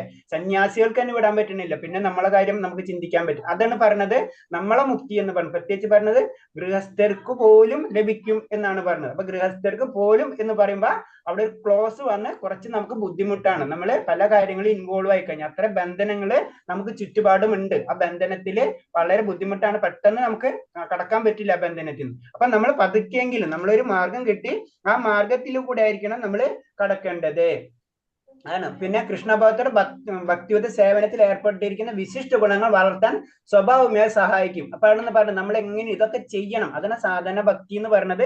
നമ്മൾക്ക് ഇത് ചെയ്തു വരുമ്പോൾ ഓട്ടോമാറ്റിക് ആയിട്ട് നമ്മൾ വിശിഷ്ട ഗുണങ്ങൾ നമ്മൾ അറിയാണ്ട് തന്നെ നമ്മളിലെ ആ വിശിഷ്ട ഗുണങ്ങൾ സാത്വികമായ ഗുണങ്ങൾ പതുക്കെ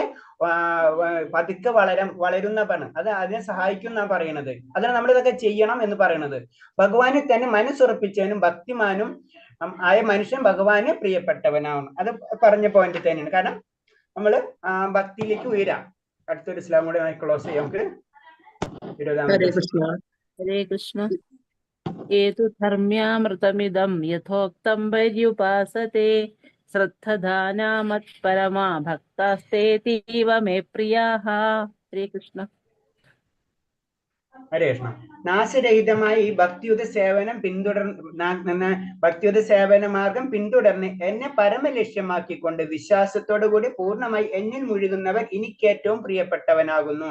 അപ്പൊ ഇതിൽ പറയുന്ന ഒരു വേർഡ് ശ്രദ്ധിക്കാം, നാശരഹിതമായ ഭക്തിയുത സേവന മാർഗം. അപ്പൊ നമുക്ക് നശിക്കാത്തത് ഒന്ന് മാത്രമേ ഉള്ളൂ, അതാണ് ഭക്തി. ബാക്കി എല്ലാതും നശിക്കും.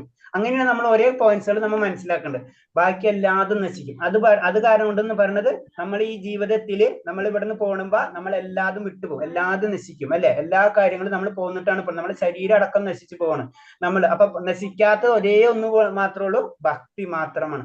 അതാണ് ഈ ജന്മത്തിലേക്ക് അടുത്ത ജന്മത്തിലേക്ക് നമുക്ക് ക്യാരി ഫോർവേഡ് ചെയ്യാന്ന് പറയില്ല. അടുത്ത ജന്മത്തിലേക്ക് നമ്മൾ കൊണ്ടുപോകുന്നത് എന്താണ്? നമ്മളെ അവബോധമാണ് അല്ലെ. അവബോധത്തിൽ നമ്മൾ ഏറ്റവും കൂടുതൽ വേണ്ടത് നമ്മൾ എന്താ പറയുന്നത്, നമ്മളെ ഭക്തി മാത്രമാണ്. അത് മാത്രമാണ് ട്രാൻസ്ഫർ ആവുക നമ്മളെ. അപ്പൊ അതിന് പറഞ്ഞു അത് മാത്രം നശിക്കില്ല. നമ്മൾ എത്ര വിദ്യാഭ്യാസം ഉണ്ടെങ്കിലും, നമുക്ക് എത്ര സൗന്ദര്യം ഉണ്ടെങ്കിലും, എത്ര ധനങ്ങൾ ഉണ്ടെങ്കിലും നമ്മൾ ഈ ജന്മത്തോടുകൂടി കഴിയും. പക്ഷെ അടുത്ത ജന്മത്തിൽ നമുക്ക് കിട്ടുന്ന ആ വിദ്യാഭ്യാസം എന്ന് പറഞ്ഞ ഭക്തിയുത സേവനം, ഭക്തി മാത്രം നിലനിന്നിരിക്കും. അതാണ് നാശരഹിതമായ ഭക്തിയുത സേവനം. നമ്മൾ ഈ ജന്മമല്ല ഏത് ജന്മത്തിലും ഭക്തിയുത സേവനം, ഭക്തി എന്ന് പറഞ്ഞത് നശിച്ചു പോകില്ല. അത് നമ്മൾ സിമ്പിൾ ആയിട്ട് നമുക്ക് ഇപ്പൊ ഭൗതികതയിൽ തന്നെ ശ്രദ്ധിച്ചാൽ ചെറിയ കുട്ടികൾ വളരെ ചെറുപ്പത്തിൽ തന്നെ പല കാര്യങ്ങളും ചെയ്യുന്നൊക്കെ നമുക്ക് കണ്ടിട്ടുണ്ടാവും അല്ലെ. അപ്പൊ അതിന്റെ കാരണങ്ങളുണ്ട് അതിന്റെ പിറകില്. അപ്പൊ അതാണ് പറഞ്ഞത്, അത് മാത്രം നമുക്ക് അത് നശിക്കില്ല. അതാണ് പറഞ്ഞത്, പരമപുരുഷനെ പ്രാപിക്കുന്നതിനും ആത്മസാക്ഷാത്കാരത്തിനും ഒരേ ഒരു മാർഗമാണ് ഭക്തിയുത സേവനം. ഭക്തിയില്ലാതെ ഭഗവാനെ നമുക്ക് പ്രാപിക്കാൻ കഴിയില്ല. ധർമ്മത്തോടു കൂടിയ ഭഗവാന്റെ ഉപദേശം സ്വീകരിച്ച് ഭഗവാനെ പരമാശ്രയമായി കരുതി പൂർണ്ണ വിശ്വാസത്തോടെ കർമ്മങ്ങൾ അനുഷ്ഠിക്കുന്ന ഭക്തൻ ഭഗവാൻ അത്യന്തം പ്രിയപ്പെട്ടവനാകുന്നു. അതാണ് പറഞ്ഞത്. അതായത് ധർമ്മത്തോടു കൂടി, അതായത് എന്താ ചെയ്യേണ്ടത്, എന്താ ചെയ്യണം എന്ന് കറക്റ്റായിട്ട് മനസ്സിലാക്കി ഭഗവാനെ പൂർണ്ണമായിട്ട് മനസ്സിലിരുത്തി വിശ്വാസത്തോടെ കർമ്മങ്ങൾ ചെയ്തു കഴിഞ്ഞാൽ തീർച്ചയായിട്ടും നമുക്ക് ഭഗവാന്റെ സമർപ്പണമാവുകയും ഭഗവാനോട് നമുക്ക് അത്യന്തം പ്രിയം വരികയും ചെയ്യും. അതാണ് പ്രേമഭക്തിയിലേക്ക് നമ്മൾ ഉയരാൻ കഴിയും. അപ്പൊ അത് തന്നെ പല ലെവലുണ്ട്. പ്രേമഭക്തി എന്ന് തന്നെ പറയുമ്പോൾ ഏറ്റവും ടോപ്പ് ലെവൽ എന്ന് പറയുന്നത് ഗോപികന്മാരാണ്. അപ്പൊ ശരിക്കും ഗോപികന്മാരാവണം എന്ന് പറയണം നമ്മൾ പറഞ്ഞു കഴിഞ്ഞാല്. അതാണ് ആ ലെവലിലേക്കാണ് നമ്മൾ ഉയരേണ്ടത്. ഗോപിമാര് പ്രത്യേകത എന്ന് വെച്ച് കഴിഞ്ഞാൽ അതിന്റെ തന്നെ പല കഥകളുണ്ട്. എനിക്കൊന്നും ഇപ്പൊ പോണില്ല. ഹരേ കൃഷ്ണ. ഇപ്പൊ നമുക്ക് ഇത്രയും കഴിഞ്ഞു. 20 ശ്ലോകമുള്ളത് വളരെ ചെറിയൊരു അധ്യായമാണ്. അതിൽ സ്പീഡിലെടുത്താണ് 20 ശ്ലോകം തീർക്കാന്നുള്ള രീതിയിൽ ഒരു അധ്യായം തീരുമല്ല. അപ്പൊ ഇതില് ഞാനൊന്ന് റിപ്പീറ്റ് ചെയ്യാം, അല്ലെങ്കിൽ കുഴപ്പമില്ല. നിങ്ങൾക്ക് ക്വസ്റ്റ്യൻ ആൻസർ പറഞ്ഞിട്ടുണ്ടല്ലോ. അപ്പൊ ആദ്യത്തെ ക്വസ്റ്റ്യൻ ആരെങ്കിലും ഒന്ന് വായിച്ച് അതിന്റെ ആൻസർ ഒന്ന് പറയാൻ പറ്റുമോ? യോഗത്തിൽ പൂർണ്ണത കൈവരിക്കുന്നവർ ആരാണ്? ഹരേ കൃഷ്ണ. ആരാ? ഭക്തിയുത സേവനത്തിൽ തന്നെ ശുദ്ധമായ മനസ്സിനെ ഏകാഗ്രീകരിച്ച് ഭക്തി ശ്രദ്ധയോടെ ആരാധിക്കുന്നവരാണ്. അപ്പൊ ഭക്തിയാണ് വേണ്ടത്. അത് ആദ്യത്തെ ആൻസർ. അടുത്തത് വിഗ്രഹം കൊണ്ട് എന്താണ് ഉദ്ദേശിക്കുന്നത്? ഓക്കെ, അംഗീകൃതമായ പ്രാതിനിധ്യമുള്ള ഒരു വിഗ്രഹ രൂപം ഈശ്വരനുണ്ട്. അതിനെ അർച്ചന വിഗ്രഹം എന്ന് പറയുന്നത്. ഒരു അംഗീകൃതമായിട്ടുള്ള രൂപമാണ് അല്ലെ, അതാണ് അർച്ച വിഗ്രഹം. കാരണം അതിനാണ് നമ്മൾ ആരാധിക്കേണ്ടതെന്ന് പറയുന്നത്. ഓക്കെ, അത് അവതാരമാണ് ഭഗവാന്റെ. നമ്മൾ അവതാരം നമ്മൾ ഇതിൽ സമ്പാദം ചിന്തിക്കുമ്പോ അവതാരങ്ങൾ നമ്മുടെ ദശാവതാരം നമ്മളെ മാത്രം മനസ്സിൽ വരുള്ളൂ. ഭഗവാന്റെ അവതാരങ്ങൾക്ക് എണ്ണമില്ല എന്നാണ്. നമുക്കറിയാം പലതരം ഗുണാവതാരം, പല ലീലാവതാരം, ശക്തിവേശാവതാരങ്ങൾ, ഹനുമാനന്താരം, അങ്ങനെ അതിൽ തന്നെ കുറെ സെക്ഷൻസ് ഉണ്ട്. അതിൽ തന്നെ കുറെ ഉണ്ട്. അപ്പൊ അതിൽ വരുമ്പോൾ അതും ഭഗവാന്റെ. അപ്പൊ ഭാഗവതം തന്നെ ഭഗവാന്റെ അവതാരം. ഇതിന് എന്താ പരമപുരുഷന്റെ അവതാരമാണെന്ന് എഴുതിയാൽ മതിയോ? അവതാരണം മനസ്സിലായി. അംഗീകൃതമായിട്ടുള്ള ഭഗവാന്റെ ഒരു രൂപമാണ് ശരിക്കും. ആ വിഗ്രഹമാണ്. അംഗീകൃതമാണ്. അത് അക്സെപ്റ്റഡ് ആണ്. ഓക്കെ, അടുത്തത് ഭക്തിയിലൂടെ പറയുന്നത് എന്തെന്ന് എന്താണ്? 4 കാര്യങ്ങൾ നമ്മൾ പറഞ്ഞല്ലേ. ഭക്തിയോഗം എന്നാൽ ഇന്ദ്രിയങ്ങളുടെ ശുദ്ധീകരണമാണ്. ഭക്തിയോഗത്തിന്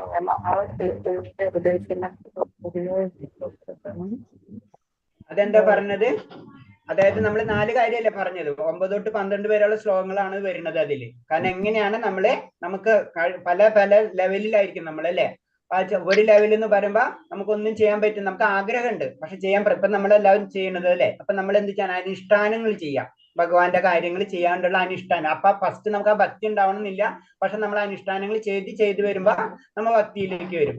പിന്നെ പറഞ്ഞതെന്ന് വെച്ച് കഴിഞ്ഞാല് അത് ചെയ്യാൻ പറ്റിയിട്ടില്ലെങ്കിൽ എന്താ ചെയ്യണത്, അങ്ങനത്തെ കാര്യങ്ങൾ ചെയ്യുന്ന വ്യക്തികളെയോ ആചാര്യന്മാരെയോ അതേപോലെ തന്നെ അത് ശാരീരികമായിട്ടും മാനസികമായിട്ടും സാമ്പത്തികമായിട്ടും നമുക്ക് ചെയ്യാൻ പറ്റുന്ന കാര്യങ്ങൾ ആ സംഘടനകളോ അല്ലെങ്കിൽ അങ്ങനത്തെ ബുക്സ് ഡിസ്ട്രിബ്യൂഷൻസ് ഒക്കെ അതിലാ വരുന്നത്. നമുക്ക് ഭഗവത പല പേർക്കും പ്രചരിപ്പിക്കുക, പിന്നെ അതേപോലെ തന്നെ പ്രചാരകരെ സഹായിക്കുക, ഇതൊക്കെ നമ്മൾ അതിന്റെ പാർട്ടാണ്. അപ്പൊ എന്താണ്, നമ്മൾ ഇൻഡയറക്റ്റ് ആയിട്ട് ഇതിലേക്ക് കണക്ഷൻ ആവുകയാണ് ചെയ്യുന്നത്. എന്താണ്, ഭക്തിയിലേക്ക് കണക്ഷൻ ചെയ്യണം. ഭക്ത സംഘങ്ങളിലേക്കുള്ള അവർക്ക് വേണ്ടിയിട്ടുള്ള സപ്പോർട്ടുകളൊക്കെ നമുക്ക് ചെയ്തു കൊടുക്കാം. അതാണ് പറഞ്ഞത് രണ്ടാമത്തെ മെത്തേഡ്.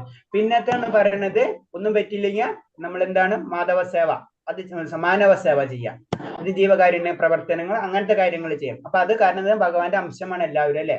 അപ്പൊ അതൊരു കാരുണ്യം നമുക്ക് നമ്മുടെ ഉള്ളിലേക്ക് പതുക്കെ വരുമ്പോ അതും അതിന്റെ ഒരു പ്രോസസ്സാണ്. പിന്നെ പറഞ്ഞാണ് ജ്ഞാനം, അതായത് ജ്ഞാനം ആർജിക്കുക, പല പല ഭഗവാൻ എന്താണെന്ന് അറിയാൻ വേണ്ടി അങ്ങനത്തെ ഗ്രന്ഥങ്ങളൊക്കെ വായിച്ചുകൊണ്ടിരിക്കുക, അത് പഠിച്ചുകൊണ്ടിരിക്കും. അത് നമ്മൾ ഇൻഡയറക്റ്റ് ആയിട്ട് ചെയ്യുന്നുണ്ട് അല്ലെ. അപ്പൊ ആ കാര്യം എന്ന് വെച്ചാൽ അങ്ങനത്തെ കാര്യങ്ങൾ വായിക്കുന്നതോടും ലീലകൾ കേൾക്കുന്നതോടും ആ ഗ്രന്ഥങ്ങൾ പാരായണമൊക്കെ ചെയ്യുന്നതോടുകൂടി നമ്മളെ പതുക്കെ ഭക്തി നമ്മളിലേക്ക് ഉയർന്നു വരും.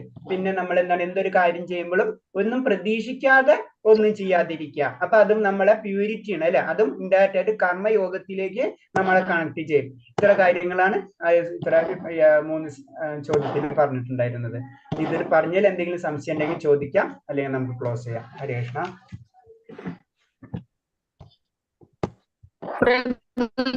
ഇതിന്റെ ആദ്യം പറഞ്ഞത് എന്തായിരുന്നു? അനുഷ്ഠാനം. മൂന്നാമത്തെ ചോദ്യത്തിൽ ആദ്യം പറയണത് അനുഷ്ഠാനം ചെയ്യുക. നമ്മൾ ഇപ്പൊ ചെയ്യുന്നത് നമ്മളിപ്പോ ചെയ്യുന്നില്ല, പല കാര്യങ്ങളും ചെയ്യുന്നുണ്ടല്ലോ. അത് നമുക്ക് ചിലപ്പോ ഇഷ്ടമില്ലെങ്കിലും നമ്മൾ അത് ചെയ്യും അല്ലെ. ആചാര്യന്മാരെ സഹായിക്കുക, അത് രണ്ടാമത്തത്. പ്രചാരകരെ സഹായിക്കുക, മാനവ സേവ മാധവ സേവ ചെയ്യുക, ഗ്രന്ഥങ്ങൾ വായിക്കുക, പഠിക്കുക, എന്ത് കാര്യം ചെയ്യുമ്പോഴും ഭഗവദർച്ചനയായി ചെയ്യുക. അങ്ങനെ അത് പതുക്കെ പല മെത്തേഡിൽ കൂടി നമുക്ക് അതിലേക്ക് കടക്കാൻ പറ്റും. പിന്നെ ആദ്യത്തിന്റെ ഒരു ജനറൽ ആയിട്ട് പറഞ്ഞ വേറൊരു 2 പോയിന്റ്സ് പറഞ്ഞത് വ്യക്തിഗതവും അവ്യക്തിഗതവുമായിട്ടുള്ള കണക്ഷൻ. വ്യക്തിഗത എന്ന് പറഞ്ഞത് ഭഗവാന്റെ രൂപം, അതിനാണ് നമ്മൾ പ്രാർത്ഥിക്കേണ്ടത്. അവ്യക്തിഗത രൂപം എന്ന് പറഞ്ഞു കഴിഞ്ഞാൽ എല്ലാവരും നിറഞ്ഞു നിൽക്കുന്നുള്ള കൺസെപ്റ്റ്. പക്ഷെ അതിലേക്ക് നമുക്ക് മനസ്സ് കോൺസെൻട്രേറ്റ് ചെയ്യാൻ കഴിയില്ല. കാരണം നമുക്ക് ശരീരമുള്ള കാരണം കൊണ്ട് ബുദ്ധിമുട്ടാണ് അത് ചെയ്തെടുക്കാൻ വേണ്ടി. എല്ലാതും ബ്ലാങ്ക് ആയിട്ട് നമ്മളെ ഭഗവാനെ വിശ്വസിക്കാൻ ബുദ്ധിമുട്ടാണ്. ഈ 3-4 കാര്യങ്ങൾ. പിന്നെ ഭക്തന്മാരെ കുറെ ക്വാളിറ്റീസ് ആണ് പറഞ്ഞത്. അപ്പൊ 3 കാര്യമാണ് ഇതിൽ ബേസിക് ആയിട്ട് പറയുന്നത്. ഒന്ന് പറഞ്ഞത് ഈ വ്യക്തിഗത അവ്യക്തിഗത ഭാവം. രണ്ടാമത്തത് പറഞ്ഞത് ഭക്തന്മാരെ പല ലെവലുകൾ, അതിൽ കൂടെ ഒക്കെ നമുക്ക് കണക്ട് ചെയ്യാൻ പറ്റും. പിന്നെ പറയുന്നത് മൂന്നാമത്തേന്നാണ് ഭക്തന്മാരെ ക്വാളിറ്റീസ്. ഇന്ന ക്വാളിറ്റീസ് ഉണ്ടായിരിക്കണം, അല്ലെങ്കിൽ ഇന്ന ക്വാളിറ്റി നമ്മൾ ഡെവലപ്പ് ചെയ്തിരിക്കണം. ഇത്തരം കാര്യമാണ് ഇതിന്റെ ഒരു സമ്മറി പറയാനുള്ളത്. ഹരേഷ്, നമുക്ക് ഇത്തിരി ലേറ്റ് ആയി പോയി, സോറി ഹരേഷ്. വേറെ ഇതിൽ എന്തെങ്കിലും സംശയം ഉണ്ടെങ്കിൽ ചോദിക്കാം, അല്ലെങ്കിൽ ക്ലോസ് ചെയ്യാം.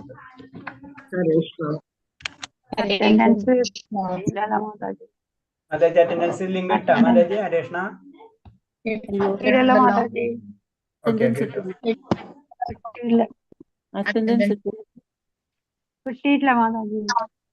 എല്ലാരും അറ്റൻഡൻസ് സബ്മിറ്റ് ചെയ്താ?